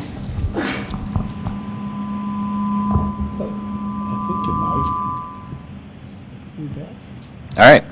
So we're on schedule now for our break. So thank you for joining us. We appreciate the information. We're going to take a 10-minute break, and then we'll get going back again at 10:40. Thank you. All right. Yes. So next up, we are pleased to be joined by Antonio Sweet. He is a technology policy advisor with the Office of Strategic Planning here at the FCC. Before joining the Commission staff, Mr. Sweet was an engineer and developer of network devices in the private sector. He advises the agency's chief technology officer and various bureaus on technical issues, including security and robocall mitigation. Antonio regularly engages standards bodies and industry groups to advance the progress of security and reliability of voice networks. We're pleased to be joined by Antonio Sweet. All right, well, thank you very much for the introduction. I kind of wanted to make the presentation walk through a very brief history of phone and voice network technology, followed by how robocalls technically work, what's being done to mitigate them, and what consumers can do to help themselves alleviate this problem. But I think first and foremost, if I could speak on behalf of all engineers, I want to say I'm very sorry. We often advance technology with the best of intentions, but don't think about the worst consequences. And to that end, I do want to reassure everybody here that there are a lot of dedicated folks that are spending night and day addressing this very issue. And the way that it kind of got started, if you think back to the very original telephone network, where you had a single output, single input phone line, we essentially had people reachable through one path, and the phone number associated with that person or that phone was how you routed to that person. That's why area codes no longer really mean area, but it got started based on how the public switches were navigating from one caller to another. And the numbering associated with that and the connections between those networks relied on a root of trust. Essentially, you had different providers knowing that on the other end, even though they personally didn't manage the network, the people they were connecting to were going to make sure that the right person was reached. And so we look at that in conjunction with the evolution of the internet and how email developed. So with the internet, suddenly you have a multiple output, multiple input system for a single person or a single device. And the email situation that we saw in the early 2000s is actually a very good analogy for what we're seeing now. So email essentially mirrored hard mail, paper copies or envelopes and things, where you would write the sender, you would write yourself as the return address, and you would write your recipient on an envelope. And so when you have software that enabled that and the email architecture where all you had to do was type in a person's address, and oftentimes you could type in your own return address or tell the network what your identity was, suddenly you lost the root of trust that existed with the phone networks. And you could simply give off a sense of identity without ever having to authenticate who you were. So what we had in mass mailers evolved in the internet side into email spam, where you had software that was enabling the rapid delivery to a very large audience and using the economics of that as the case for the business. So you had maybe 1 in a million people who would actually open up that spam, and it would cost, a millionth of a penny to send that individual email, but aggregate that over, let's say, 250 million people, and suddenly in a day you could get a success rate that landed you about $250,000. And so the economics of the email spam case has now translated into the robocall telemarketing space. Unfortunately, on top of just telemarketing, there's malicious attacks that do more than just try to get you to buy a product. They will defraud you out of money or even use that rapid delivery system to flood networks and endanger the public. And so in the email world, we obviously saw the evolution of spam filters and eventually email verification technology. And that was enabled by an industry group known as the Internet Engineering Task Force. They are a standards body made up collectively of engineers from across multiple sectors, across multiple countries, typically working for businesses that provide these services for the public. And so this force, task force, shortly or abbreviated to the IETF, are essentially the protocol architects of the internet. And so they are the group that developed the spam filters and identity authentication for the email case, and they're the ones who essentially developed the little green lock that you see on your browser or the green check mark that you see on an email from, let's say, your financial institution or your email service provider directly. So now when we think about the email case, it isn't a perfect analogy because email lives strictly on the internet, whereas voice calls now can originate from a traditional landline phone, cross the internet, come back onto a legacy network, or simply live entirely on the internet, or start in the internet and go to a legacy network. So we have these hybrid systems that complicate the matter. And so what we do know from the data and simply the technical capability is that about 99% of all robocalls or spoof calls, whether or not they're automated, are from IP voice networks, internet voice networks. And what they're doing is they're taking advantage of those same vulnerabilities that email had, and they're using a variety of tactics. So you obviously have the auto-dialed robocalls. You have artificial voices. You have a couple of different kinds of spoofing. There are actually multiple flavors of spoofing. So you have anonymized spoofing, which is hiding your identity, either through a totally randomized number that you present to the call recipient, or you have something called neighborhooding, where you use software to pick out a target, and then you use, let's say, the first 6 digits of their number, change the last 4, and then it seems like someone in your neighborhood is actually calling you, and you're more likely to pick up. In addition to that, we have impersonation of spoofing. So that's someone pretending they're the IRS by actually presenting themselves with the IRS's main phone number. Or you have someone who, as we heard earlier about hacking personal devices, able to get your contact list and use one of the numbers that they find in there to present themselves as a family or friend so that, again, you're more likely to pick up. And those are actually really interesting because we've seen a series of fraud cases where, in particularly the elderly or residents of retirement homes will receive calls from a number that looks or that is one of their family's phone numbers, and the fraudster will say, "Oh, this is your grandson Johnny. I'm in a jail and I need bail. Can you wire this amount to this number so that I can get out? I didn't want to call mom and dad because I'm really embarrassed about this. I'd really appreciate it." And just like that, that person is out, potentially several $1,000s.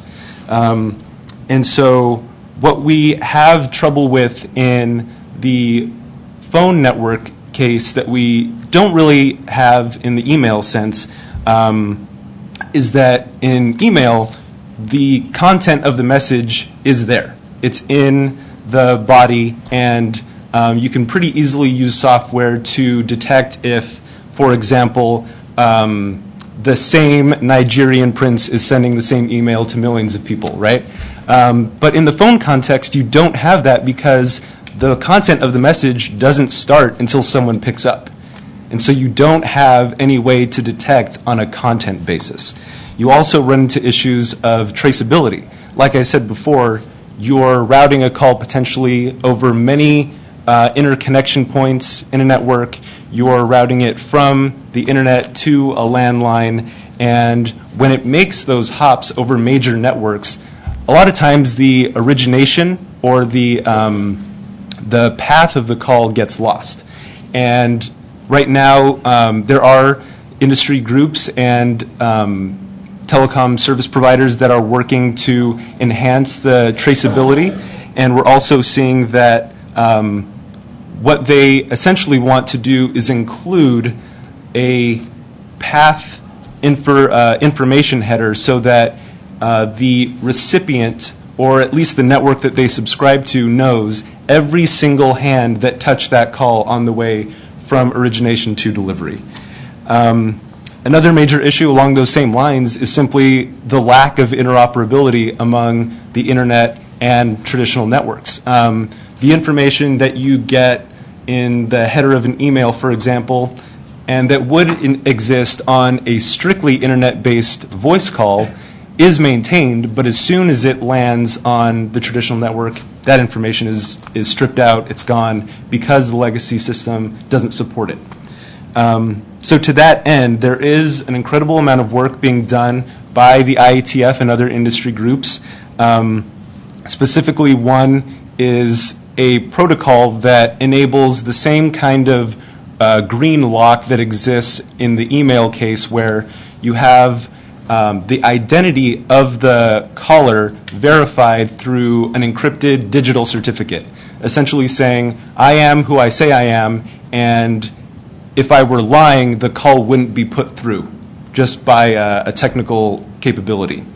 And that is one of the major tools that is going to enable third-party developers of filtering services and apps to present more reliable information to people on their handsets and on their landline phones as well. There's already an incredible amount of call pattern analysis done on voice networks.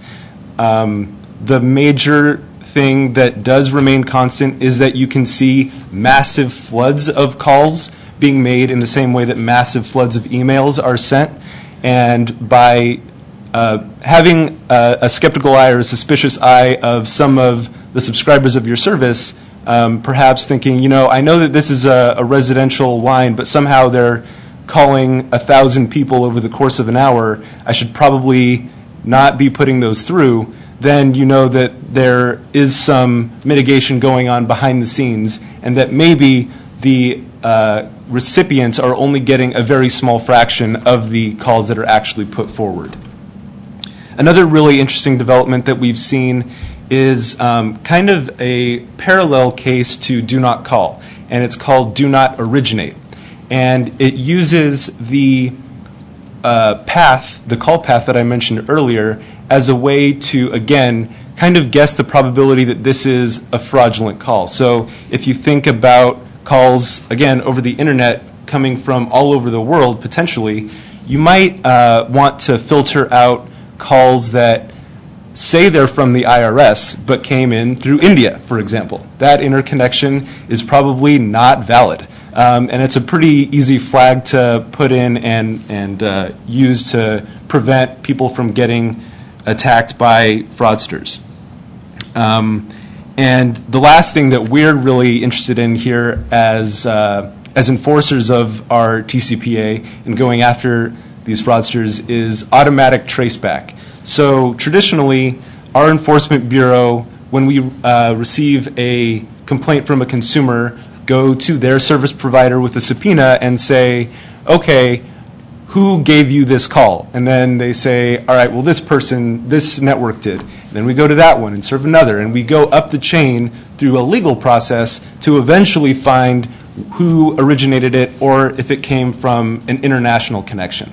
Fortunately, there's a lot of good work being done in the industry to streamline that process. Again, it'll be helpful once the standards are in place for logging the actual call path so that we can go straight to the source as opposed to having to start from the beginning and work our way through the networks. And so we're very pleased to get updates regularly on industry groups who are working on that. When it comes to solutions that consumers can use, a lot of it is dependent on what kind of network they use. Traditional landlines, again, have fewer capabilities that internet-based voice services do. But there are some really great things that will mitigate this. For example, when we see on websites, when you're buying, let's say, concert tickets and you have to type in a CAPTCHA code to prove that you're not a robot, there is similar technology where if you enable a CAPTCHA system for your calls, a caller will have to dial your number, and then they'll receive back a challenge saying, dial a random 4-digit code to prove that you're not a robot just massively sending out these calls, and that you are a person who can dial. Another really interesting thing that's been going on is phone printing. Now, that's a voice version of fingerprinting where unfortunately, this requires someone to actually answer the call, but what it does is it analyzes within a few seconds if the audio coming through is the same or very, very similar to audio that has come in elsewhere on the network. And by making those matches, you can, with a really high probability, check that the audio is pre-recorded, for example, or artificially voiced. In addition, you obviously have mobile apps that allow you to crowdsource the reliability of a number or the reputation of a caller, almost like a Yelp for phone numbers.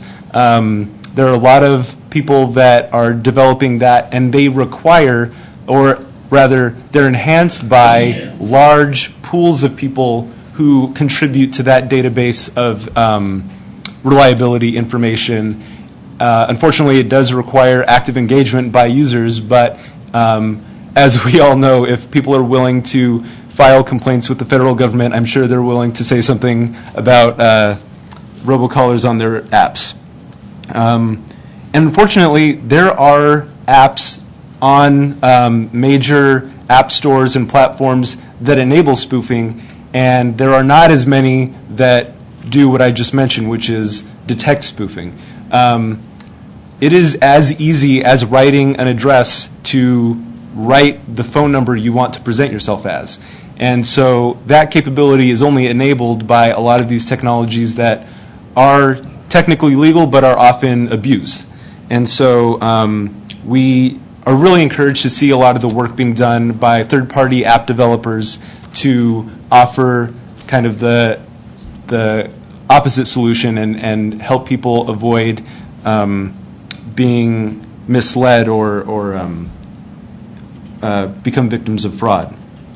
Lastly, I want to follow up with what one of my colleagues in CGB mentioned earlier, which is that our complaint database, we feel, is one of the better ones, not because of the data that we collect, but because of how often we update it.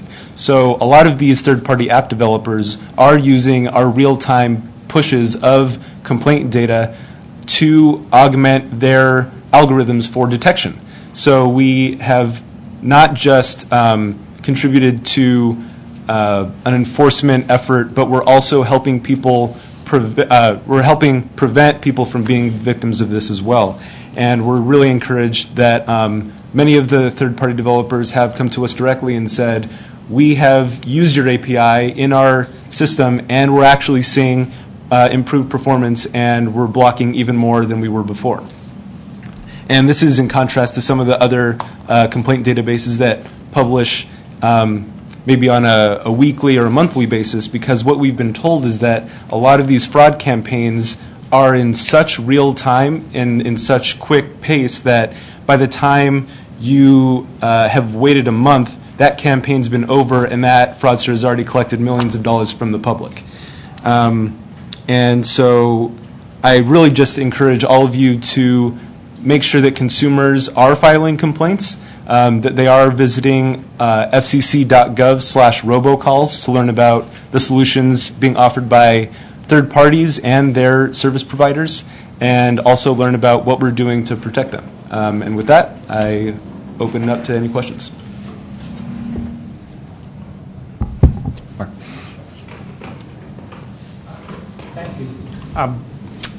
Given that this is an issue of great concern to consumers, is there any engineering reasons that carriers have not responded to this issue in more timely fashion? So one of the major issues is what we call a weak link system, where if you implement a solution, it's only as good as it promises to be if everybody adopts it. And so that's why standards bodies are trying to get not just national but international approval, consensus in the architecture, and adoption broadly, because simply put, if anybody doesn't adopt those standards, then it's as if no one did. Ken? Yeah, I'm sort of curious about what you said in terms of the apps that can spoof someone's phone number is not illegal. To me, I would think it would be a form of ID theft. And I cannot think of any legitimate reason for an app to do that. And it would seem to me you could go after those apps on that basis. So our Truth in Caller ID Act of 2009 only makes the fraudulent or abusive cases of spoofing illegal. And the reason that is because there are, in fact, use cases where you might want to present a different number. A couple of the ones that we see all the time are doctors who want to spoof their office number on their mobile phone, or people who are staying in domestic violence shelters who don't want to use the location or the phone number of their shelter, and they want to use a random one to call people or use as a personal phone number. Steve, and then we'll go across for it. Yeah, thanks. I appreciate it. So I'm kind of intrigued by a lot of the different approaches to this, the certification sort of approach, and I thought the phone printing is sort of interesting. I mean, even if you don't match the sort of the voice coming over the originating and terminating, I just think just having the phone engaged is sort of a signal that the phone is in fact in use. But I haven't, just a sort of basic question that I can't figure out myself. At sort of the handout from or within a backbone provider, can we identify, or can the backbone provider identify what's an IP-based phone call? And if they can't they identify the subset of those calls that are presenting a domestic phone number? So then you have the situation where it's a foreign IP call with a domestic number. Shouldn't that send up a flag? Certainly they have that information in their routing servers, but again, IP spoofing and number spoofing are pretty easy to do. So until those digital certificates are there to authenticate the information being presented, again, it's as easy as typing it in yourself. So fortunately, once you have the certificate architecture in place, then you're able to verify with much more certainty who's calling. I don't mean when the call is terminating at someone's residence. I meant at the backbone provider itself as the call comes into the U.S. Or it's within the backbone provider. Sure. So I meant up front. Sure. So that's the do not originate case that I was talking about. So Okay. They're filtering based on foreign IPs that are showing domestic phone numbers. Yeah. Maybe basic. I assume some people are more prone to become victims, but what about just being prone to receiving the calls themselves? I don't seem to receive that many robocalls, and I'm wondering if other people are sort of more targeted and why they would be. So there are a lot of cases where what started as a very benign legal marketing effort, enter your email address and phone number to be part of this contest for a free cruise, for example.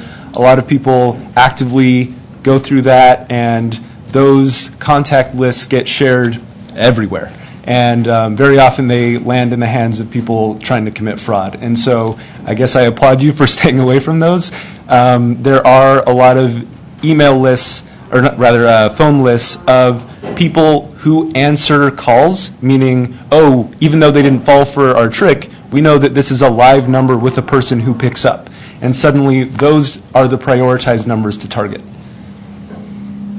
And so, and again, we always encourage people not to pick up unknown numbers. We'll go to Rick for the last question. Thank you. Kind of traceback methods that you mentioned, implementing those would require a complete redesign of the telephone network, or how extensive that work would have to be. I'm sorry, could you repeat the question? Sure, yes. To implement the kind of traceback method you're mentioning, I'm wondering whether that would require a complete redesign of the telephone network or the switches, or extensive rebuilding of what's already there in the public switch telephone network. In the public switch telephone network case, it is very difficult to retrofit. As we heard earlier, a lot of device manufacturers do not support things after end of life, and a lot of those switches are decades old, and so it's very unlikely that you're able to find a new third party who has the knowledge base to go in and retrofit those systems. That's why a lot of the security that we rely on today and what's being developed is for strictly IP purposes. Thank you so much for joining us.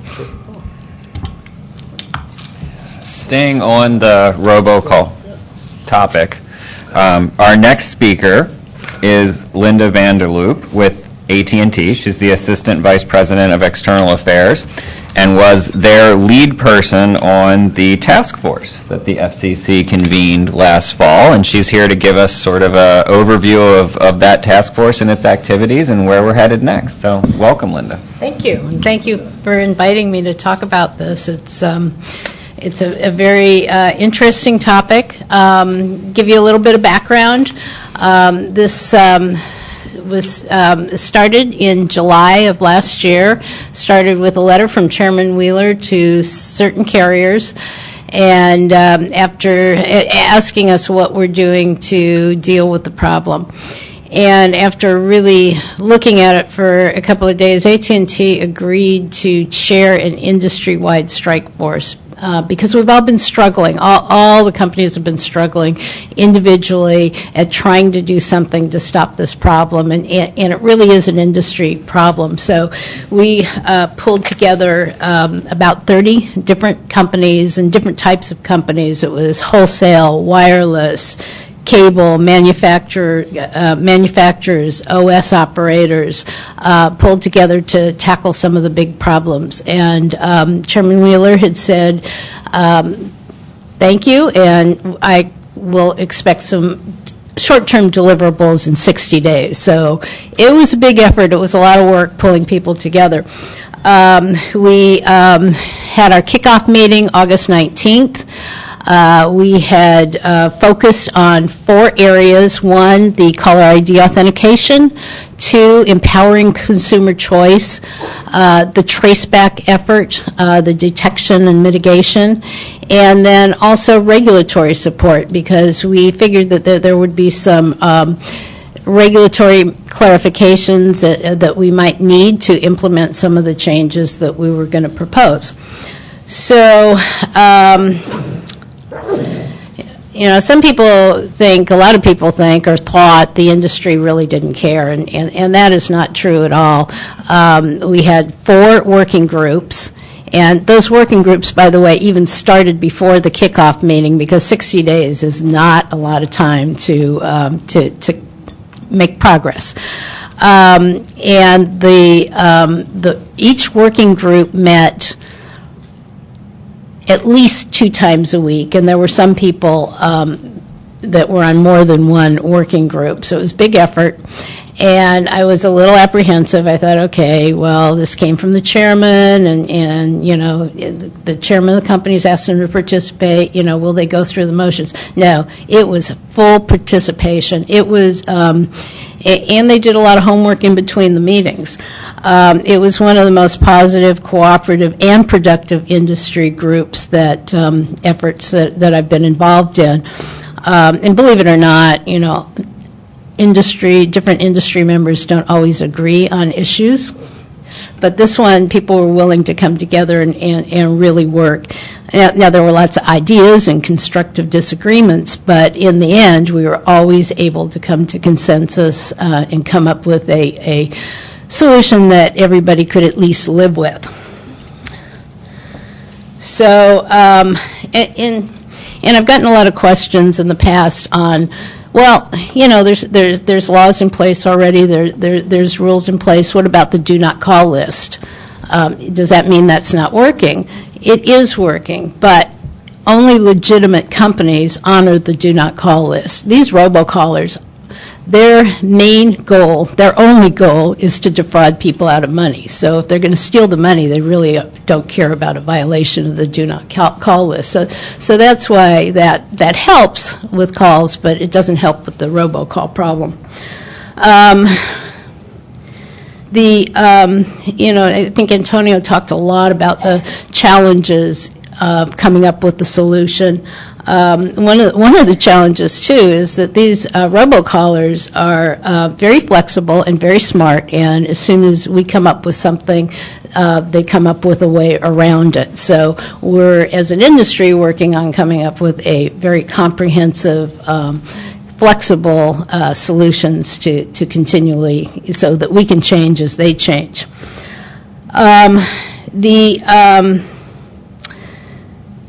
The working groups, the authentication working group worked on the caller ID authentication standards, and they actually were able to move up the approval of a standard from, it was targeted for December, it was moved up to October, which also moved up the next steps in the whole process. So there was some positive work there, and they're continuing to do the work through the standards bodies. The empowering consumer choice had a huge job. I mean, they were looking at how do you implement the caller ID authentication on the customer devices, what's the customer going to see, what's the best way to communicate the information to the customer education, and they really did a lot of work. And by the way, the cooperation, I need to mention, wasn't just with the companies that were part of companies and organizations that were part of the strike force, but the FCC and the FTC worked very closely with us and really helped in developing some productive progress. And so to that end, the FCC agreed to implement launch a website that pulled together all of the consumer information that we could pull together, because the FTC had websites, some of the consumer groups had websites, the individual companies had websites, and so they pulled it together all in one place. And I actually have a few copies. I've printed out some links if people are interested. And so that grew out of the strike force. It also, they reached out to the App Developers Association and to take a look at how to encourage app developers to develop some robocall blocking solutions that customers want and need to use. And they identified some key features for consumers with respect to the caller ID authentication and worked with that group. The Detection, Assessment, Traceback, and Mitigation Working Group. This said the traceback, Antonio talked a little bit about the traceback, and this actually started with a small group of companies, well, AT&T, Verizon, and CenturyLink, the large companies in the U.S. Telecom Association, and started to work together to do the traceback. We've been working on the issue. I know AT&T does a lot of analysis and research, and we try and identify the robocalling campaigns, like when we see a phone number that generally makes 2 or 3 calls a day, and all of a sudden there's 100,000 calls going over it. We kind of think that there might be a problem and try and identify and do the trace back. And so we start working together and made a little bit of progress, but recognized quickly that we need to pull in more companies, because the more companies that are involved in the trace back and cooperating, the quicker we can get to the source of the robocalls and work with FTC and FCC to get it stopped. So that group went a little bit further through the strike force, and one of the outcomes, U.S. Telecom decided to expand that group. By the time the strike force had started, there were 11 members, and they agreed to at least double it by July of this year. They're already up to 19 members. So work is continuing there, and there's more and more robocall incidents that they're doing tracebacks on, and so that's been a positive development. The do not originate, there's some discussion within the industry whether a do not originate database is the right way to go, and so through the strike force they agreed to do a feasibility study, and one of the things they decided to do through that feasibility study, or for that feasibility study, was to do a trial. So we worked with the IRS and got the number that was being typically spoofed, and did a do not originate, where we blocked all the calls going on that number, because it was a number that was in place just to receive calls, and it really had a big impact. And it was very, very successful. Now, we don't know how successful, because at the same time there was a bust of some of the centers that were making those calls. So more work is going on, and some additional trials are going on, and the feasibility study will be done by first quarter 2017. And the other thing, one thing to mention on the do not originate, I had mentioned that the regulatory support group had to do some work to identify, give advice on what rules they needed to follow, what rules needed to change. So we got the request, hey, are we authorized to block calls that the IRS says they want us to block? And we looked through the rules, and we couldn't find where there was that authorization. So I called up the FCC. I said, can you help us with that? We can't identify the rules, and people, want to make sure that they're not stepping over the line. And they said, you know what? There isn't really a rule that allows companies to block a call at the request of the number owner or assignee. We could block calls at the request of the subscriber. So if a customer says, I don't want to get calls from this number, we have the authority to block those, but we did not have the authority to block at the request of the number assignee. So the FCC very quickly issued a public notice clarifying and giving us the authorization to be able to block those numbers. So it was, like I said, it was a very cooperative effort. It was a very positive effort. And the other thing that this group focused on in conjunction with the regulatory support group is shortening the cycle time. Because it's one thing to be able to identify a illegal robocall campaign, but until we get all the information to be able to get it stopped, people are getting calls and people are getting defrauded. So we want to shorten the cycle time. So going forward, a lot of work continues to be done,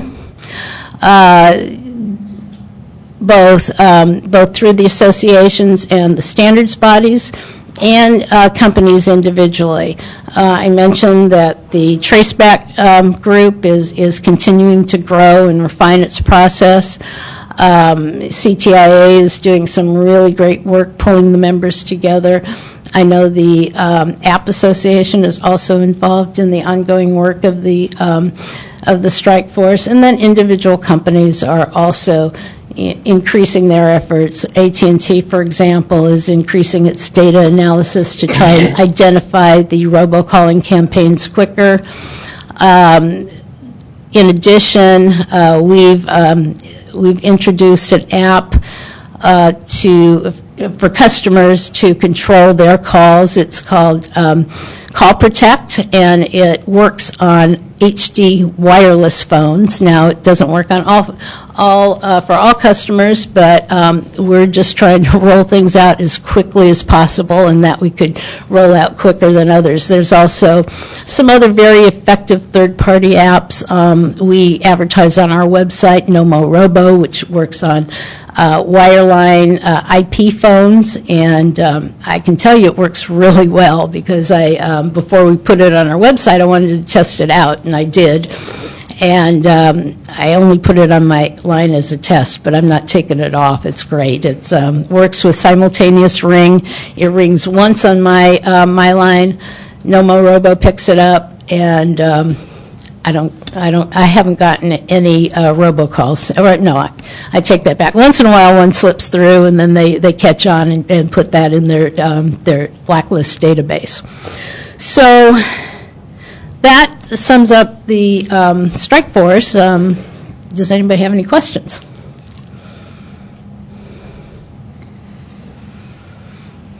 Steve? Yeah, this is Steve with ACI. I'm not exactly sure that this is the right question for you. Maybe it should have gone earlier. But in regard to like the compensation between various phone companies and so on, I imagine phone calls coming in from Europe, for example, have a number of international fees, and then, of course, there's probably access charges and those sorts of things which generally fall on the originating party. If we really don't know, because these phone numbers are being spoofed, how do we reconcile the access fees that are being charged and paid by the various parties? I just wonder. I'm not sure. I'm not sure I understand the question. Okay, well, let's just say I have a call that comes across, and it says it's from Tennessee, and it's coming to my number. So that might be, say, an AT&T call that's going to Verizon, as an example. But the reality is that call might be coming from Europe. So how do we figure out how the access charges work on a call like that? Yeah, you're right. I would just be guessing. So, okay. Yeah, I think. Anyone else? Anybody? Oh, but I can try and find out. On the phone, too? Yeah. Okay. Thanks, Paul. Thank you. I had a question about, say, the hardware or software solutions you're using, say, for authentication or detection. That sort of thing. I'm wondering if the strike force has any rules about members of the strike force that own intellectual property interests in those software or hardware tools. No, there's no rules. What we've tried to do in the strike force is keep the members to carriers and operating system operators and not actual vendors. When we started, there was a lot of requests to join the strike force. In the vendors that are out there they do a lot of good. There's some really good apps out there. There's some really good resources out there, but they already existed. And so what the goal of the strike force was to identify and work on the gaps, and we only had 60 days, so we had to really focus. As far as whether any of the companies have an interest in any of the, I don't know. Anybody on the phone have any questions?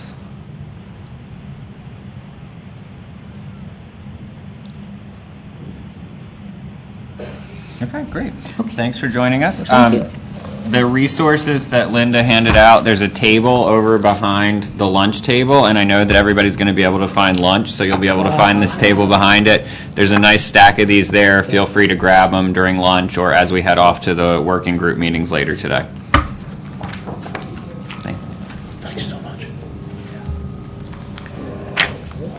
So, moving right along. Up next, we have Patrick McFadden from the National Association of Broadcasters. He's the Associate General Counsel there.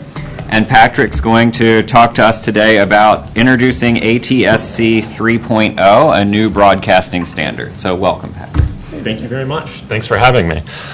It's great to be here and have an opportunity to talk to you about one of the things that really excites me, which is the future of broadcast television. The next generation TV standard, which is what we like to call ATSC 3.0, because when I say ATSC 3.0, people's eyes tend to glaze over a little bit. Next generation TV is a really exciting new development, and I'm going to try to talk fairly quickly at a high level about three main points to save some time for questions if there are any. The three things that I'd like to cover are, what is next generation TV? What are we talking about when we use that term? Two, what are some of the consumer benefits associated with next gen? And three, what would a transition to next gen look like, and how do we protect consumers during that transition? So first, what is next generation TV? Next generation TV is a new broadcast transmission standard. The old analog standard was approved in 1941. That standard did not provide for color. Color came along in 1953.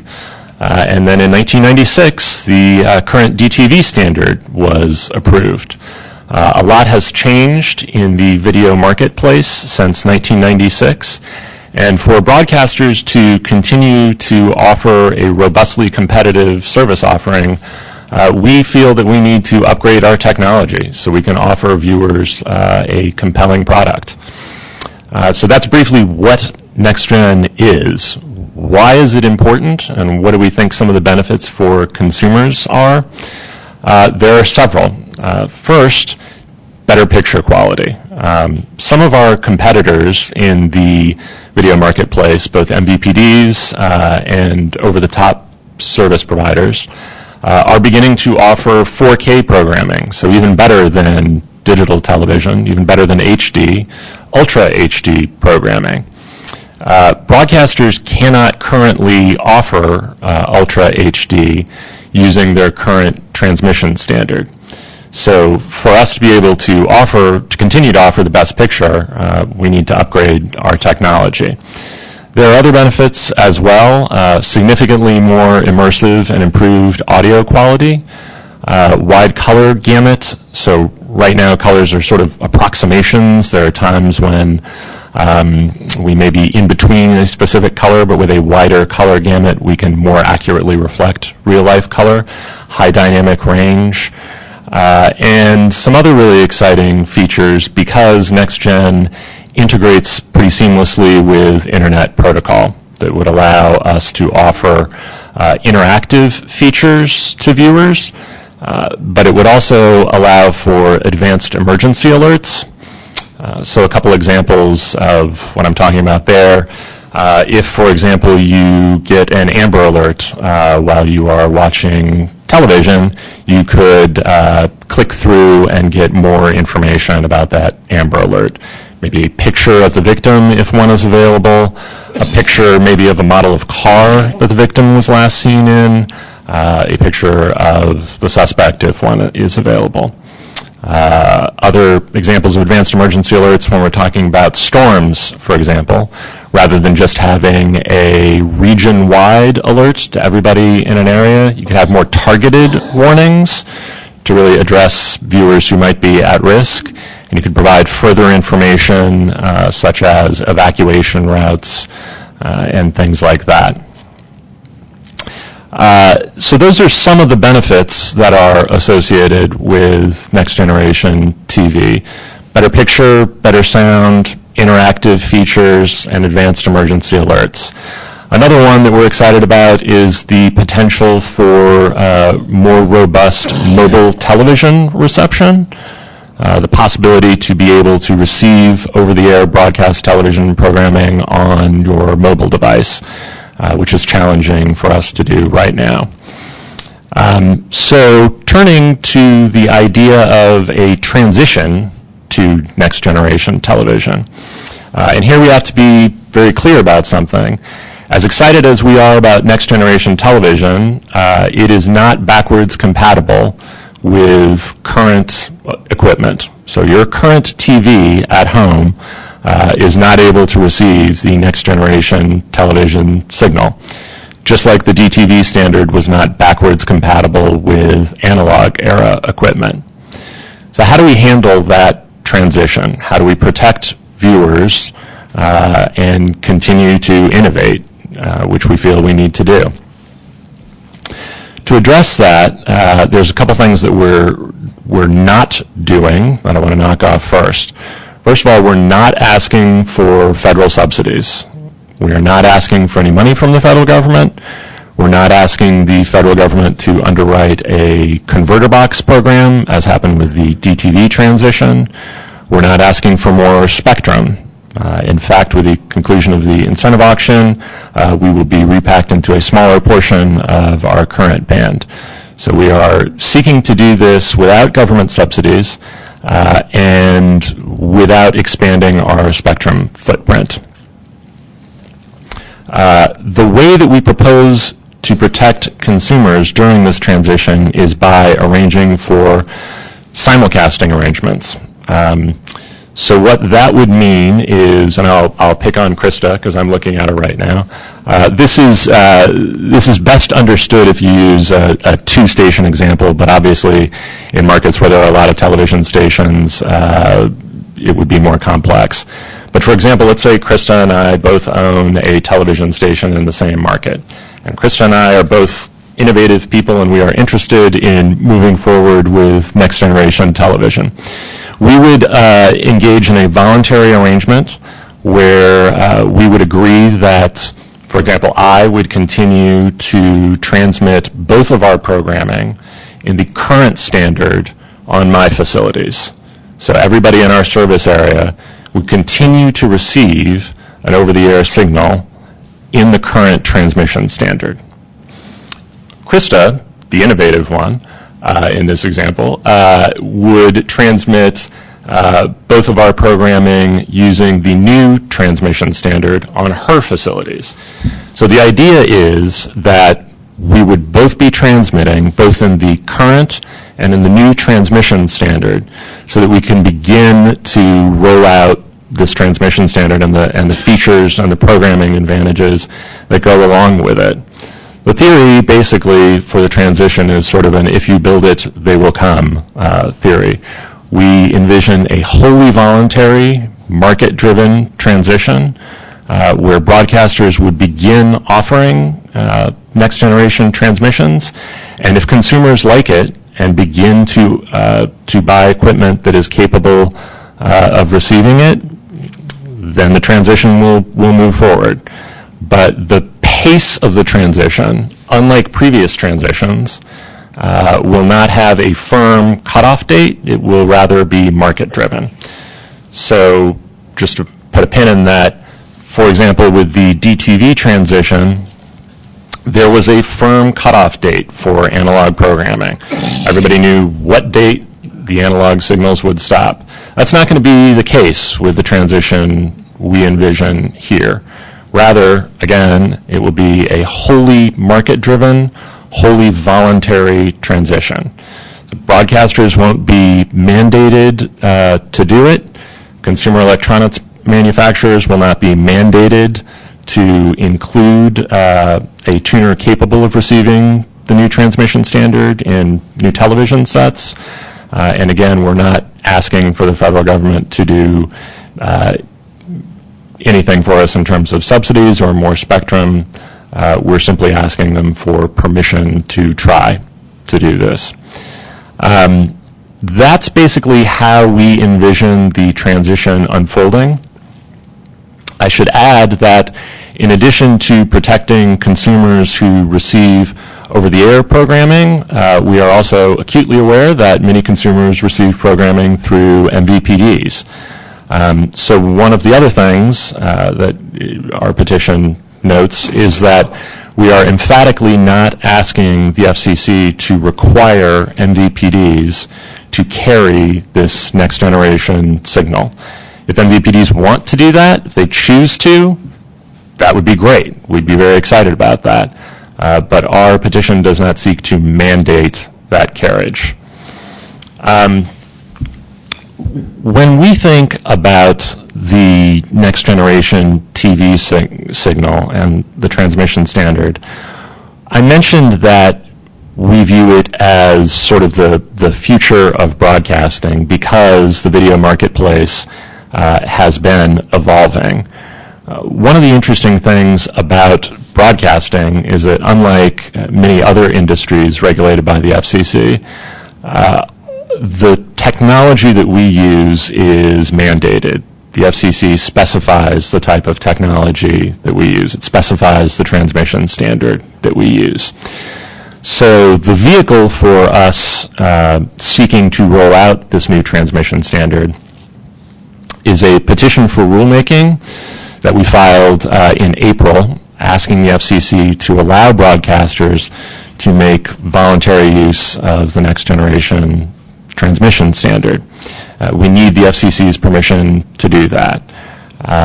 So we view this as a pro-consumer, pro-innovation opportunity for the FCC. It's wholly voluntary. We're not seeking subsidies, and we don't envision seeking subsidies. And we don't seek mandates either on MVPDs or consumer electronics manufacturers or ultimately consumers. The goal, again, is that this would be a transition where we would begin to offer a better service offerings, and we would hope that that would attract people. Ultimately, the shortest way that I can describe why we're excited about next generation TV is it just allows us to do more with our current spectrum. Wireless carriers are always pushing the envelope in terms of the technology they use to allow them to do more using their spectrum offerings. We want to do the same thing. Broadcasters currently have a 6 megahertz channel that they transmit on. NextGen allows us to push more through that same 6 megahertz channel. That's the short version of it.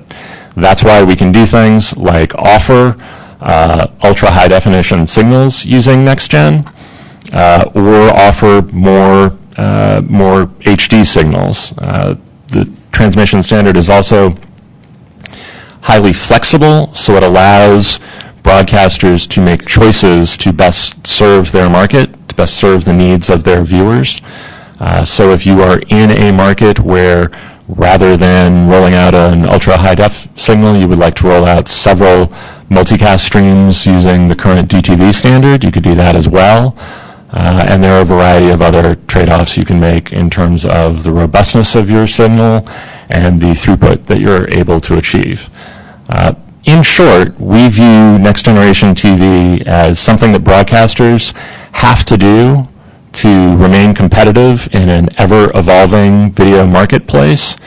We view it as something that has great potential to enhance service for viewers. We think it could enhance public safety, And all we are asking for from the federal government is permission to invest potentially hundreds of millions of dollars in our own facility to provide a better free over-the-air signal to our viewers. The current status of this proceeding, I mentioned that we filed a petition for rulemaking in April. The next step would be for the FCC to issue a notice of proposed rulemaking, which we hope to see in the near future. I will pause for a second because I know that was a lot of information. Are there any questions that I can answer? Start with Mitzi since she shot up first. So, Mitzi Hura, speaking as a person who lived through a consumer agency addressing the DTV transition, first question is, there's two questions. One is, there's about 10%, 5 to 10% of the market that's receiving broadcast television using some type of antenna. So do you see that for the new television, next generation television, will the broadcast reach be more or less distance-wise than the current DTV reach? And the second is, for the other 90%, the one among the many things that in the last FCC chairman's term, there were many things done, but one thing that did not get done is any revision of the set-top box rules.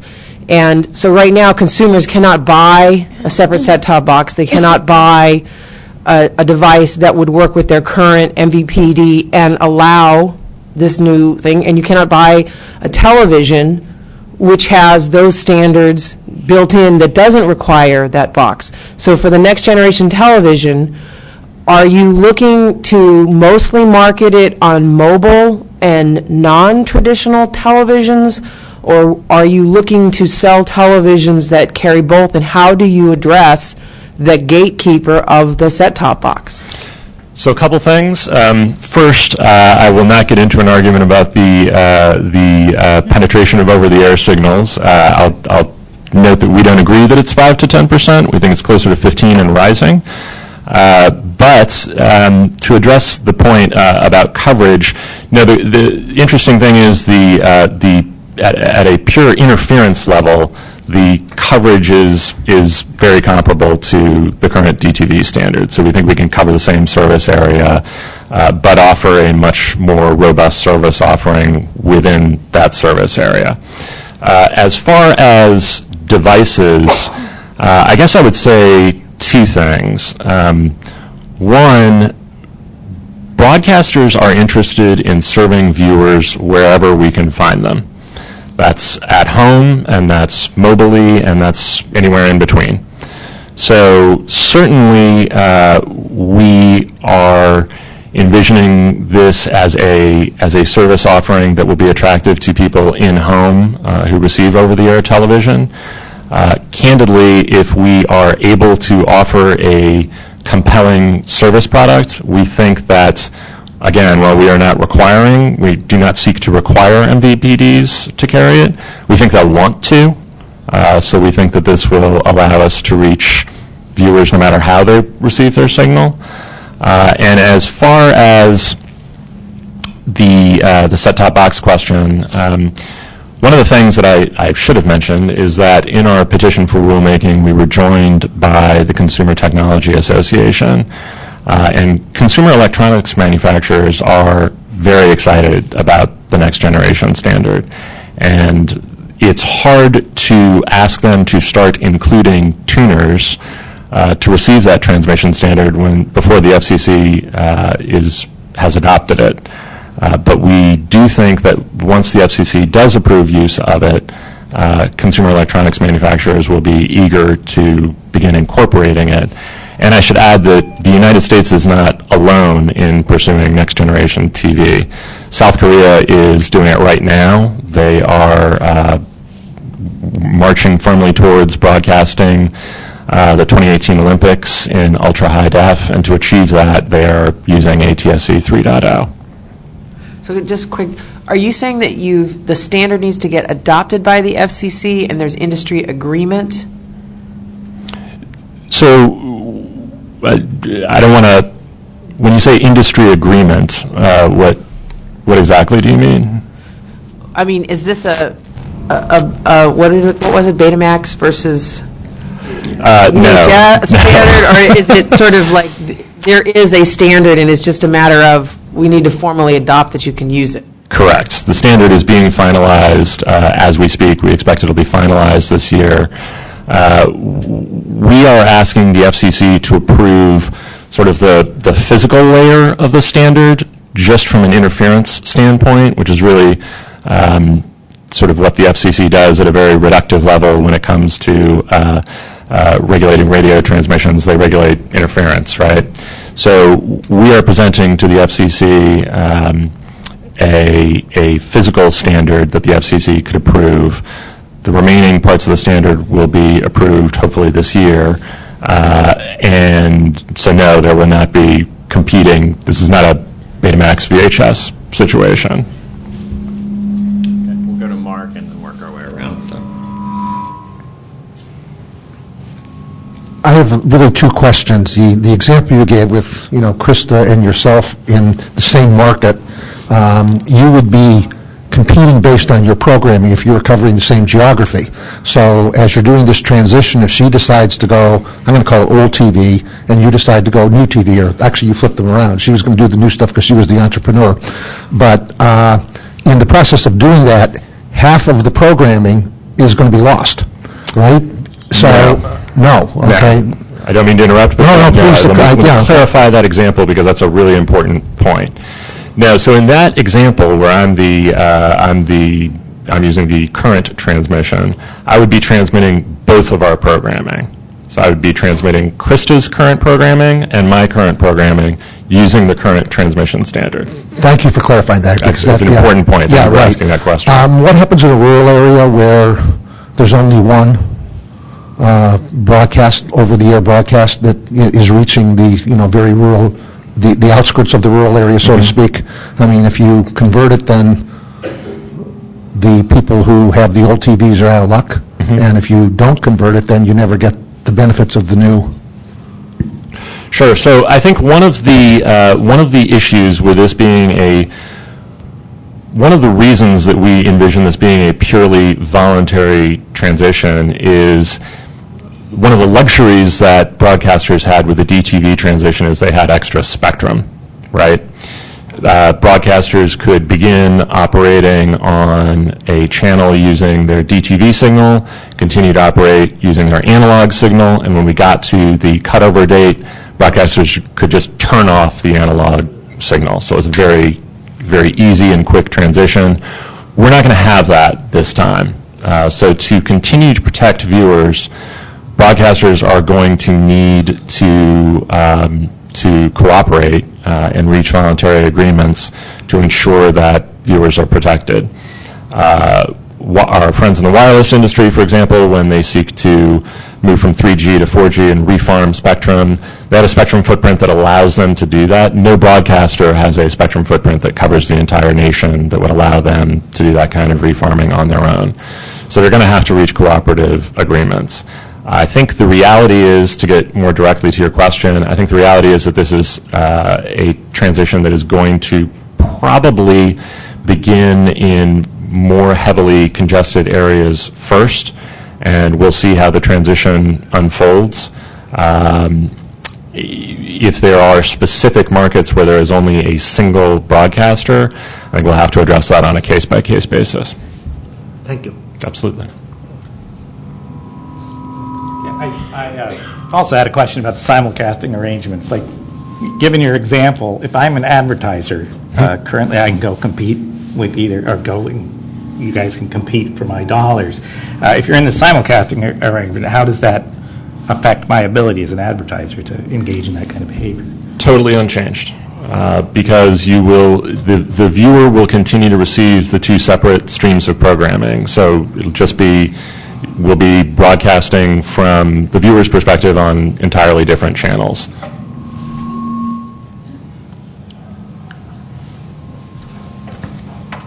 So I also had a question about the simulcasting. So the 3.0 is going to be offering as well as the 1.0 for the consumers that have televisions that haven't been upgraded.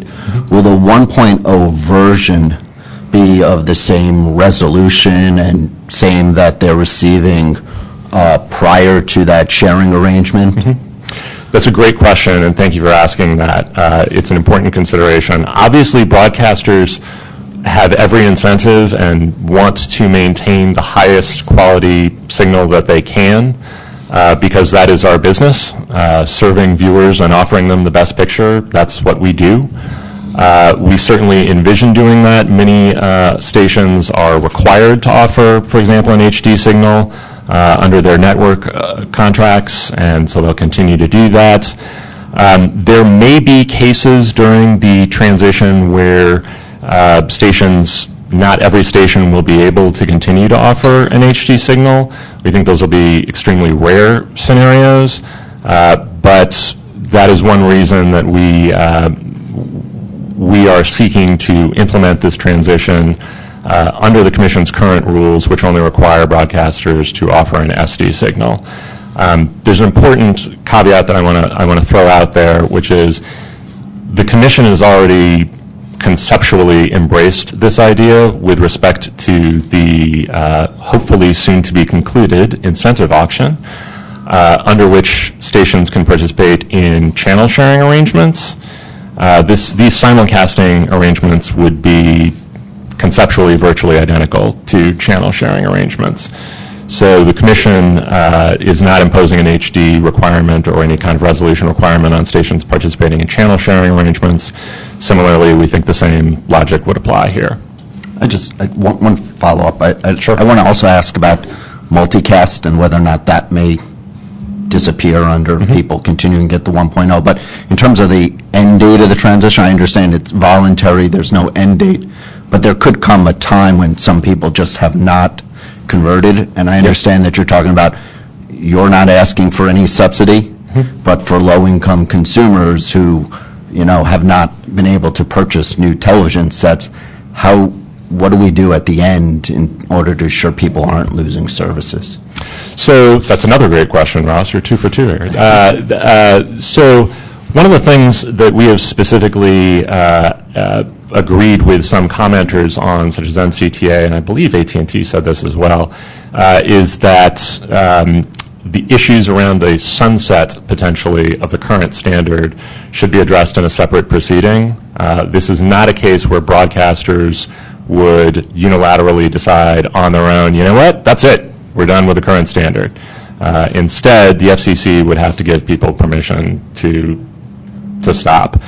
To get to your question of what do we do with people who have not adopted new equipment whenever that time frame might arrive, frankly, we're going to have to cross that bridge when we get to it. One thing that I probably should have mentioned earlier is there are options for people to buy equipment that would allow them to receive the new signal without going to the full step of upgrading their whole television set. We're pretty confident that there will be dongles, which is a terrible word, but I think you all know what I mean. The idea that you could have a device that is capable of receiving the ATSC 3.0 signal that you could just plug into your current set to allow you to continue receive programming. That would obviously be a much lower cost option than upgrading your entire set.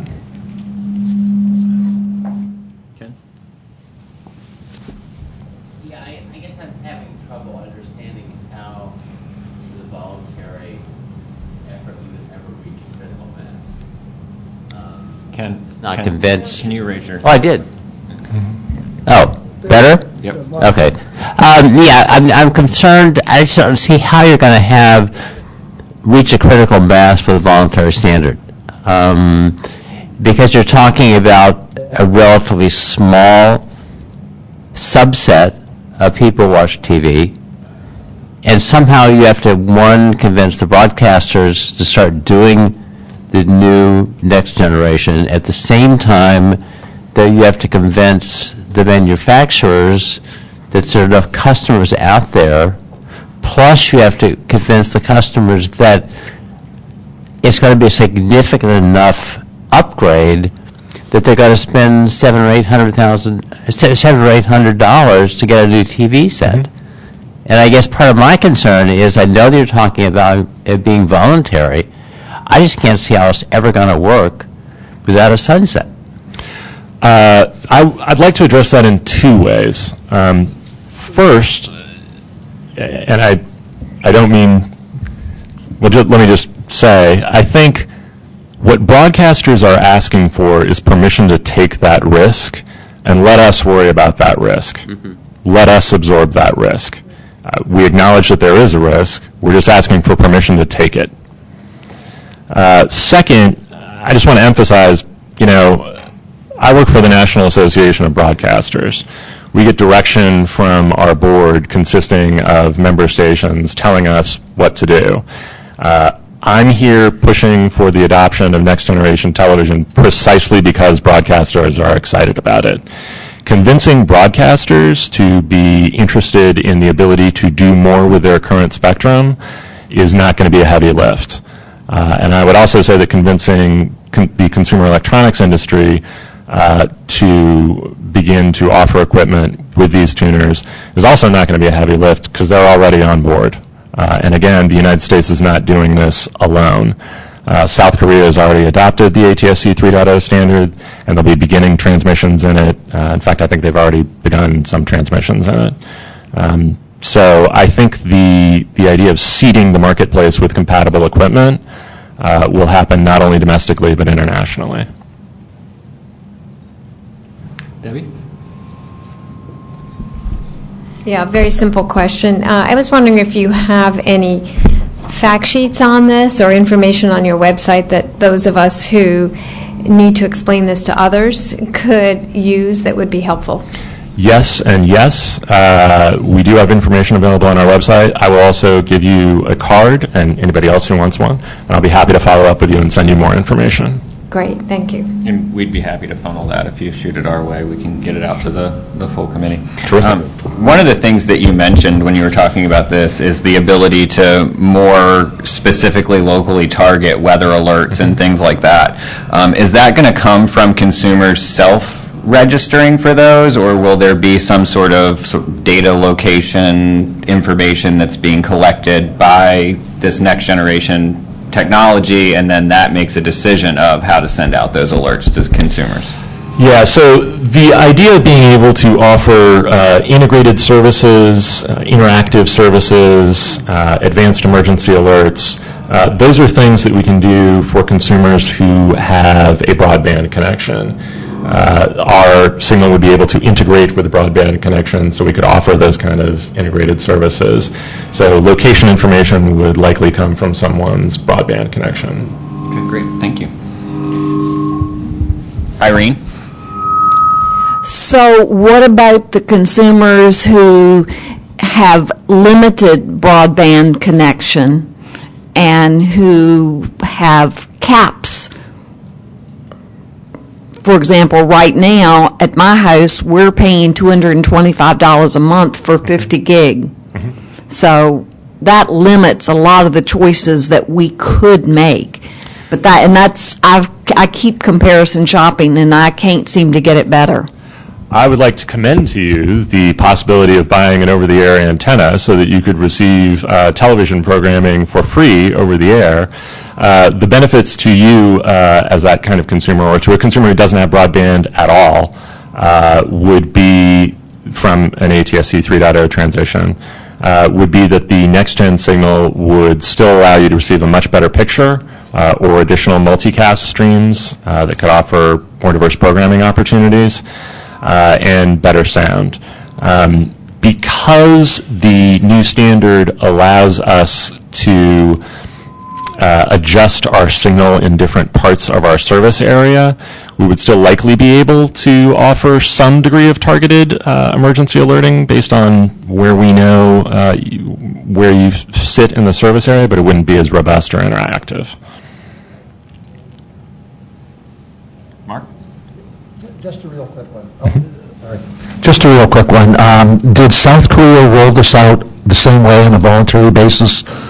And and the way you've laid it out, is that what they did too with their implementation? So South Korea has a more ambitious goal. They have mandated that the 2018 Olympics be shown in ultra-high definition, and so the way to get there was ATSC 3.0. So they are going about this a different way than we envision. They're having an end date, a flash cut. I don't know if they have yet specified a flash cut. I'll look into that. Real quickly, are there any questions from the phone?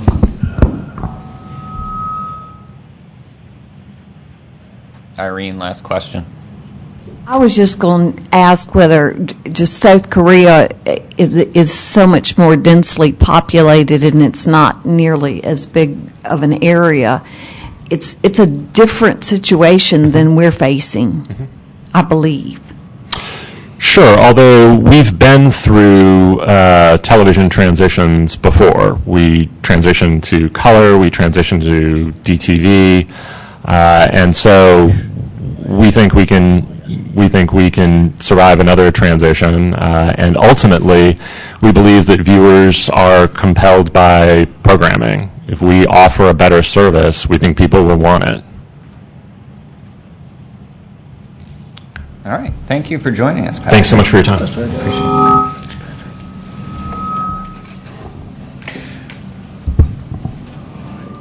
So up next on the agenda, we're going to have a presentation that will provide us with an update on the incentive auctions. There we go. Charles Meisch Jr. is a senior advisor for the Communications and Policy Group related to Incentive Auctions Task Force at the FCC. So welcome, Charles. Hi. Thanks for making time. Oh, absolutely. Do you have a deck? I do have a deck. Okay, then if you Should be sit in there. there, Oh, it's okay, already great. queued up, and you can control it right from the laptop there. Perfect. Oh, yeah. Good. There should be one in the there. Yeah, let's see if I can get it to function.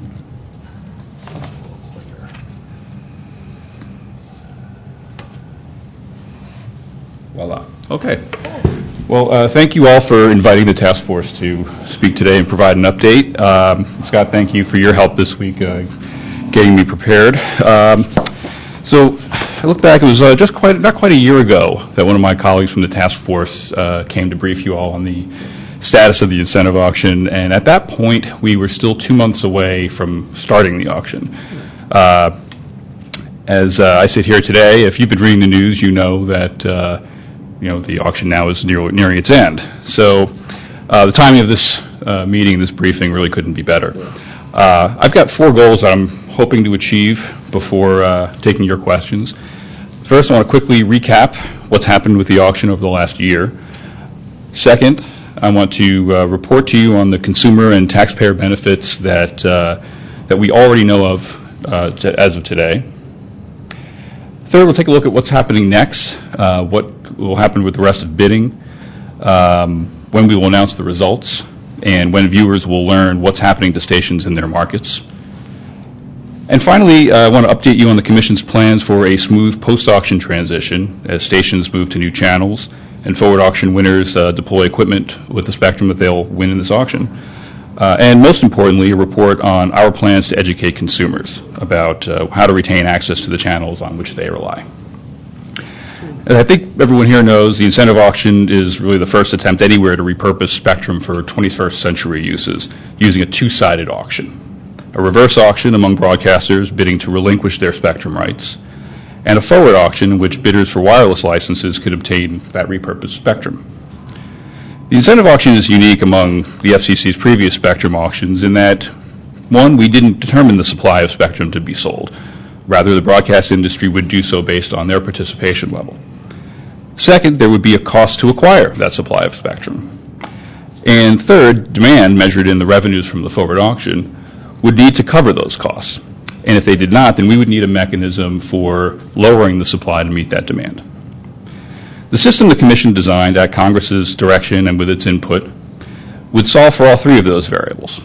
So here's what's happened since last we met.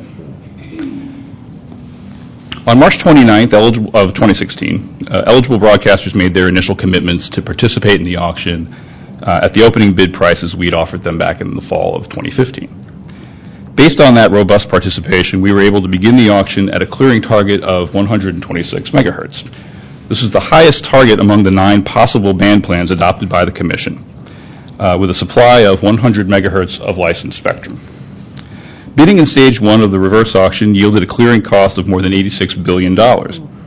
Bidders in the forward auction put forth about $23 billion. Because the revenues did not cover that clearing cost, we moved on to Stage 2. In Stage 2, we lowered the clearing target to 114 megahertz, 90 of which would be licensed, meaning that we'd need to buy fewer station licenses in the reverse auction, which then lowered the clearing cost to $54 billion, against forward auction revenues of $21 billion. Again, because the revenues did not meet or exceed that cost, we moved on to a third stage.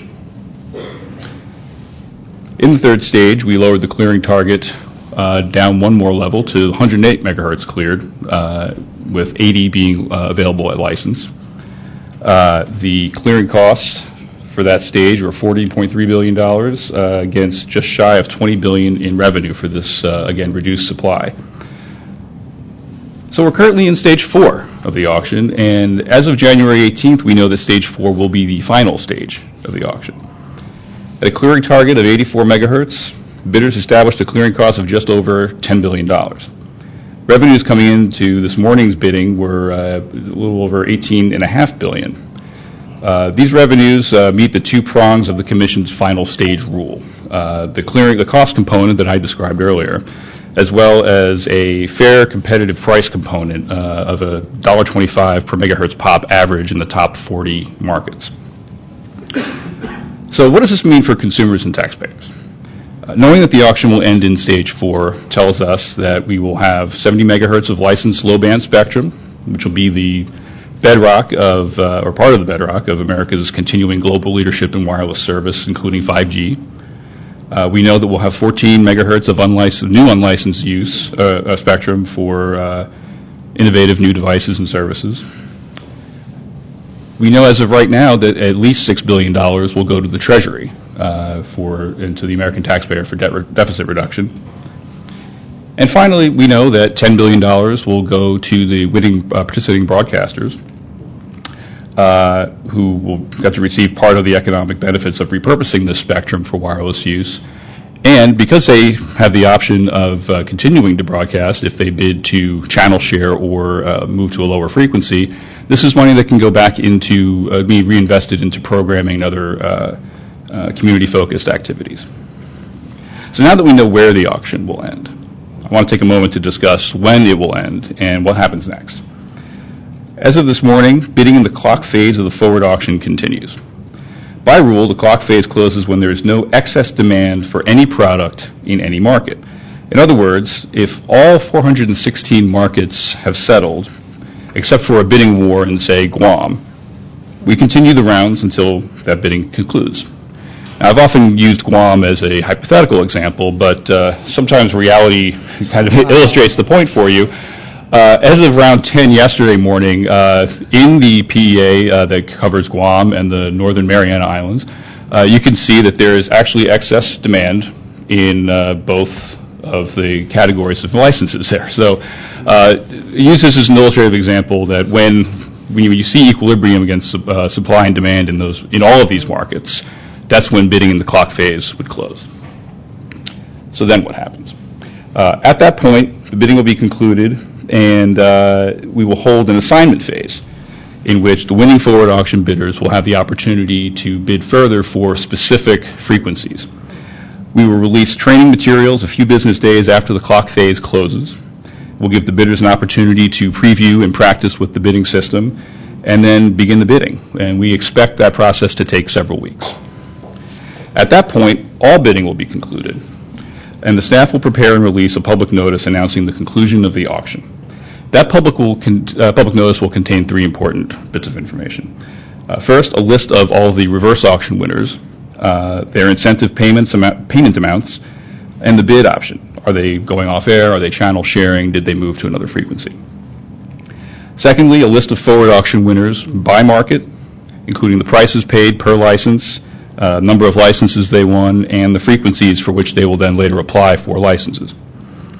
And third, a list of the new channel assignments for all auction-eligible stations staying on the air, so that at that point, the public will know which stations are moving to new channels and which are going off air in their markets, if any. The public notice will also signal the commencement of the 39-month post-auction transition period.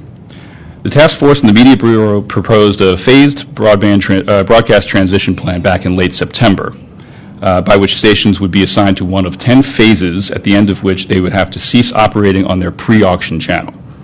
We propose this to ease coordination issues among stations and limit the risk of harmful interference between stations during testing, ensuring that viewers maintain clear reception. We've received comments from the public and stakeholders, and I expect that we'll have the final plan actually out later today. But let me just highlight a couple of things that we propose that particularly should ease the transition for consumers. First and foremost, the plan proposed limiting the number of times that consumers in any market would have to rescan for channels to 2. And secondly, we propose giving stations that are considered complicated, or I think the term actually is super complicated, additional time to make their transition by scheduling them in later phases of the 10. The idea here being to ease coordination, particularly on complicated tower sites. If you're familiar with the arrangements at the Empire State Building or Mount Sutro in the Bay Area, you've got massive complexes with a number of different users. Some are stations who may be moving channels, some may not be moving channels, some may not be TV stations.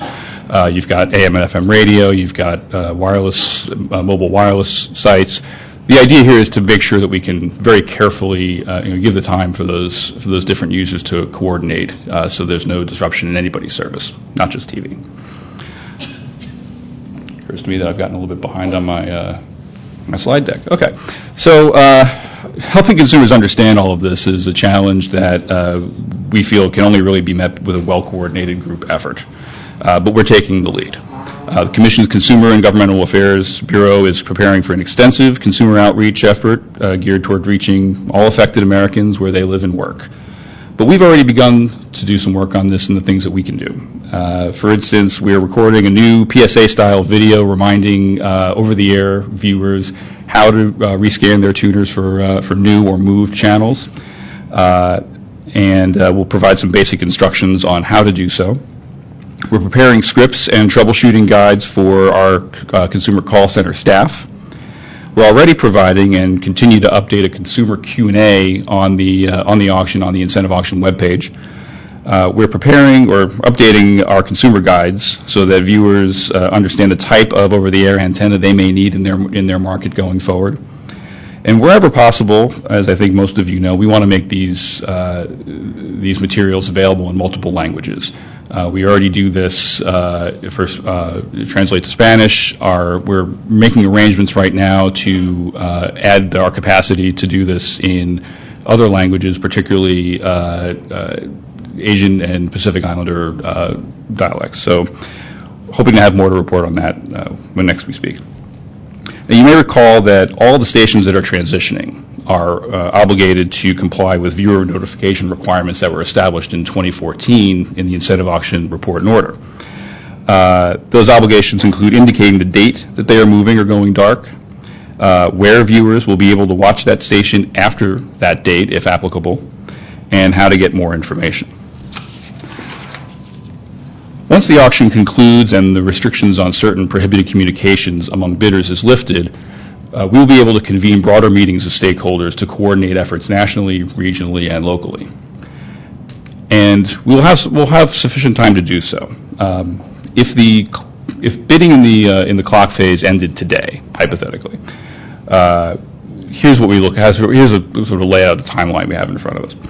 As I mentioned before, we've got several weeks to do the assignment phase, both the bidder education and training and then the actual bidding. After that point, we anticipate we'd need a few weeks to finalize the channel assignment plan and the rest of the information that will go into the public notice closing the auction. From that point, typically, we haven't put a schedule out on this yet, but if you look at past auctions as prologue, it takes about 3 months to start getting payments in for the forward auction license winners. That is the first point at which we would be able to then begin paying the winning broadcasters. Their obligations require 30 days public notice if they're going off the air as a result of the auction, and they must be off, but they must be off by 90 days after they get paid.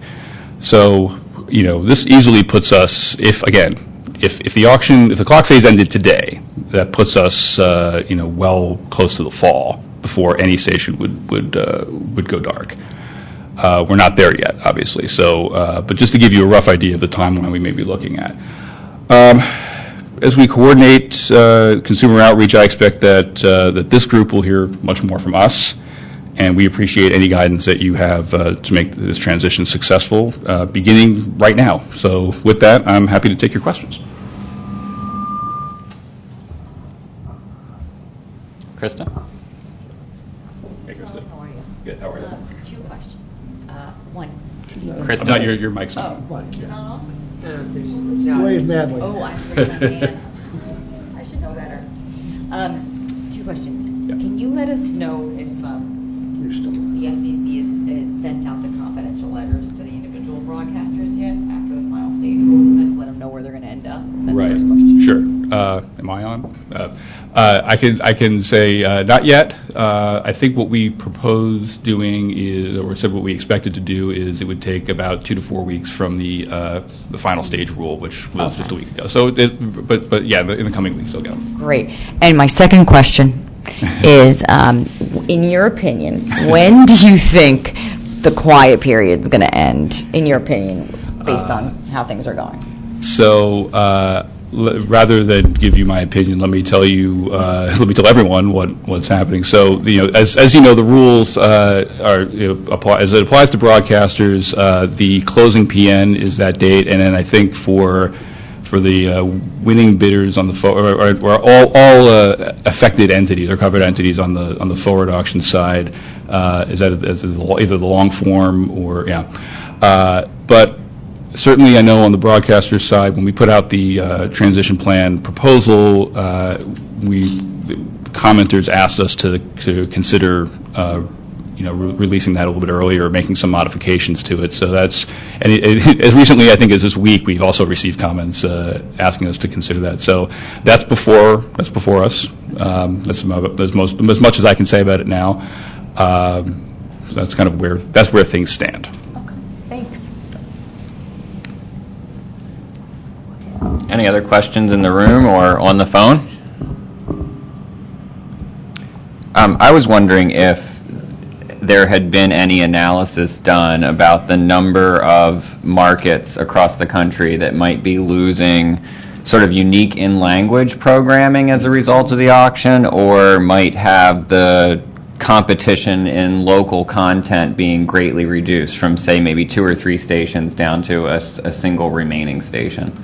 So in press reports, I think I've seen other entities doing that. I think our position has been it's really hard to handicap that until we have the auction, and we will know very, very soon.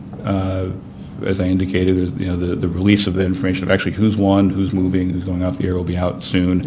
And then I think more particularly to your point, then we'll be able to tell, and there'll be windows for. Any low power or ineligible Class A station who may meet some of those some of those content that you're talking about will have an opportunity, if they are displaced, to come in and help them find a new channel. Great. All right. Well, I think we'll break early for lunch then, if nobody else has any other questions. So, Scott, do you have some lunch announcements? I do.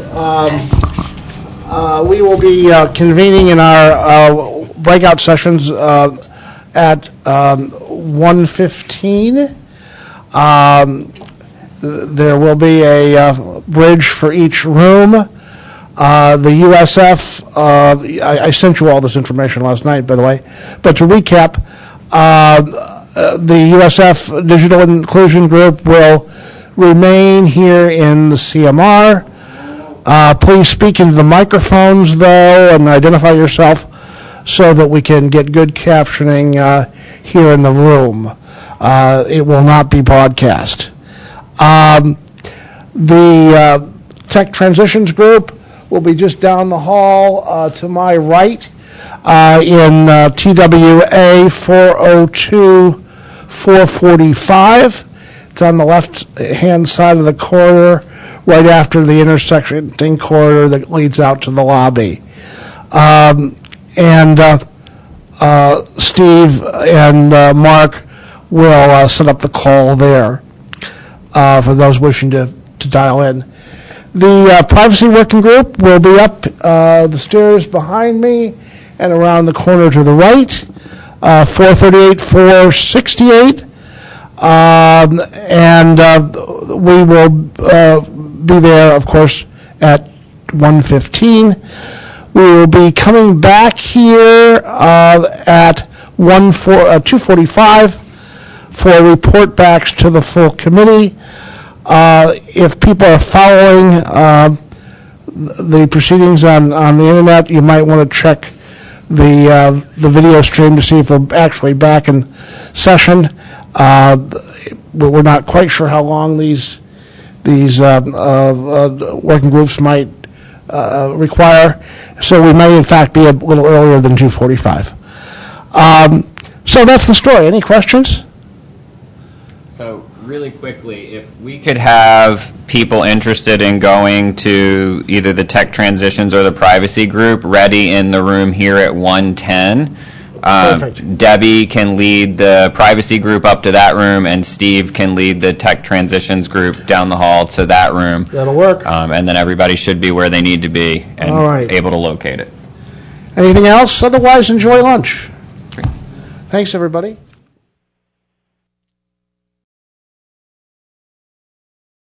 We'll have planes to catch and other things they need to do on a Friday afternoon. No. So we'll try to stay on time and on task here. Hopefully everybody had some productive working group sessions. Thank you for everybody who stuck around and participated in those. I sat in on a couple, and I felt like there was a lot of good activity going on, and I'm glad that we're well underway and making progress. On the topic of working groups, very briefly, if you do have suggestions for other possible working group areas, we welcome those. We'd be happy to add a fourth or fifth working group if it seems appropriate and it's timely. You remember from the beginning, one of the things that we brought up was that in this CAC, our goal was going to be to have working groups that were tied to things that were happening at the commission and being timely, rather than just having blanket, broad topic working groups that existed in perpetuity. So if you feel like there's an issue that we're not covering that makes sense to cover, let Scott or I know, and we'll be happy to start a conversation about getting one up and going. Typically, after the working group sessions, we have sort of updates from the working group chairs, so we're going to get rolling with that. And I'm going to start with Amina and Olivia from the USF and Digital Inclusion Working Group to let us know how they're going. Thank you. So my update is, first, we're just going to do a lot of information sharing. The National Verifier Plan that just came out from USAC. We're going to take a look at the Boulder Valley petition and the Microsoft petition on E-rate. We're passing around some outside reports Free Press put together. I think it's called Digital Denied. And of course, we're taking a look at Chairman Pai's digital empowerment agenda, the most recent CAF2 decision for New York, and then the FCC's recent release of the digital inclusion plan. And then also some of the digital inclusion definitions, both from the FCC's digital inclusion plan and also from the NTIA. We're planning to put together a recommendation building off of the digital empowerment agenda and also referencing the FCC's digital inclusion plan. So we hope that'll be available for the next CAC as a recommendation to vote out, but I won't put too hard of a timeline on it because it's a pretty ambitious piece of work so far.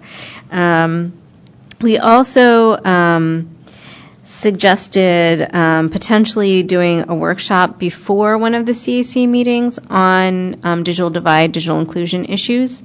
And this might be a way to allow the FCC to sort of dive in to the issue that they've identified in the Digital Empowerment Plan as one of their premier issues, but would also give folks at the CAC the ability to, extend a trip around their next CAC meeting and actually participate within a digital inclusion workshop.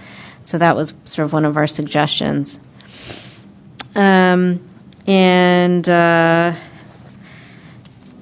then we also wanted to request updates going forward. So for the next CAC meeting, we're hopeful to get updates on USF programs from WCB and on the digital inclusion plan from CGB. And last, we had a question on the Lifeline Awareness Week. When it will be rescheduled. Our understanding was that it might be rescheduled for sometime in the spring, so we just wanted to get some feedback on that as well. And if we get feedback on any of that prior to the next meeting, we'll be sure to push that along to make sure that everybody's got that information. Great, thank you. So next we'll move to the Technology Transitions Working Group. Steve and Mark, you guys are up. Okay, this is Steve. Mark and I think we had a pretty successful discussion today. We have 9 action items coming out. 2 are presentations, and 7 are ideas that are still under development. I'll just list through them quickly. In terms of the presentations, Mark, my co-chair, is going to be looking into getting AT&T as a speaker on one of our sessions to talk about the IP transition and the abrupt ending of the trials, a discussion of questions regarding wireless local loop, CAF money for rural areas, and other issues such as caps on local wireless loops that might be used to replace DSL. In addition, we're going to try to get an FCC expert to present on the IP transition. Among other things, we're going to explore this concept called unannounced forced implementation, where it may be that a particular segment of the network is converted to fiber without necessarily going IP, and there's no 214 filed. So what we're looking to do is find out if there's any issues related to that. In terms of ideas for potential recommendations, we're just going to explore the following ideas.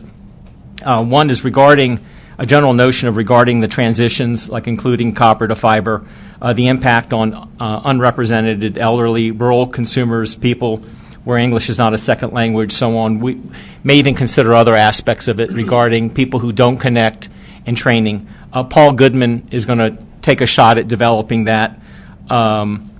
Regarding some subsidies issue on the IP transition, Elrod's going to look a little bit into that, and later, we'll share that with the USF Digital Inclusion Group if it looks like it's something that will be going further. We're also going to be looking at the potential for state and local impediments to the development of next generation broadband, and what we'll have there is Paul, Elrod,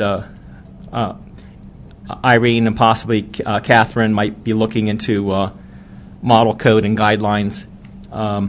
Next generation TV, the presentation we had today, I'll write up a paragraph for consideration, and we have another, I think Larry will be writing up something on spectrum and repacking. And then, so what we'll do, I wonder if I missed anything here. Well, in any case, what we'll do is when we get our presentations, the AT&T and the FCC presentations at our next call, we'll probably go through these concepts, and then we'll go through the process of prioritizing them and seeing if there's a recommendation that we can flesh out. So that's where we are right now. So still exploring ideas. Thank you, Steve.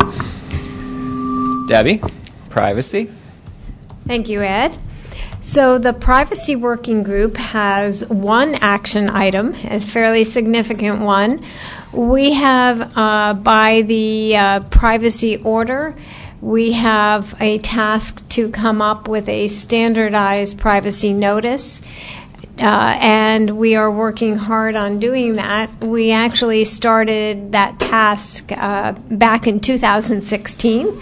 I can't remember the exact date, Ed, but it was December. I knew that Scott would remember the exact date that we started that task. We have been working hard to do that, and as part of that task, we invited in a couple of guest speakers a few weeks ago. Lori Craner, who until about a week and a half ago was the chief technologist at the FTC, and Serge Eagleman, who is a professor at the University of California, Berkeley, and both of them experts on privacy issues, came in and talked to us about privacy disclosures. So that was very helpful. We've done our own research, and now we are finally starting to put pen or magic marker to paper, and we sat down today as a group and started to sketch out some thoughts, and we will continue to do that, and I think we're going to make great progress over the next couple of months. We will be coming to you all with a draft at some point, and we'll look to all of you with some feedback as well to meet our deadline of June. So look forward to showing you something soon. And we add to that notice for those meetings has been going out to the full CAC, because we know that this is a topic that a lot of people have concerns about, care about, and want to provide input on. Feel free to hop on one of the calls, listen in, reach out to people that you know are members of the group, or reach out to Scott, myself, Debbie directly. If you have input, feedback, things that you think aren't being covered that should be addressed, or have a concern about the direction things are headed, we're eager to hear that. We're hoping to collect those as the process moves along, rather than getting them bombarded with them at the end, because we're under an actual hard deadline of June 1st. Yeah, as Ed says, it's an open process, so we welcome everybody's participation. All the meetings, there's a conference call open line, so Scott always shares that phone number. We welcome everybody's participation as always. So, yeah, thank you all. There's another meeting? The working group? Do we? No. You're going to get out a doodle poll to set up the next meeting, correct, Debbie? We don't have a date yet for our next meeting, but it will be sometime not next week, but the week after, and Scott will notice that meeting for everybody. Okay. I think that wraps up the report backs, unless anybody else has any working group comments or thoughts. Comments from the public? Any comments from the public? I don't see anyone in the room. Right. You did not get any in advance? No. Okay. So let's thank CTIA again for lunch and for breakfast, because that was much appreciated. We are tentatively holding Friday, May 19th as our next full CAC meeting date. And that would be here in this room, and Irene's already looking and saying, grades are due.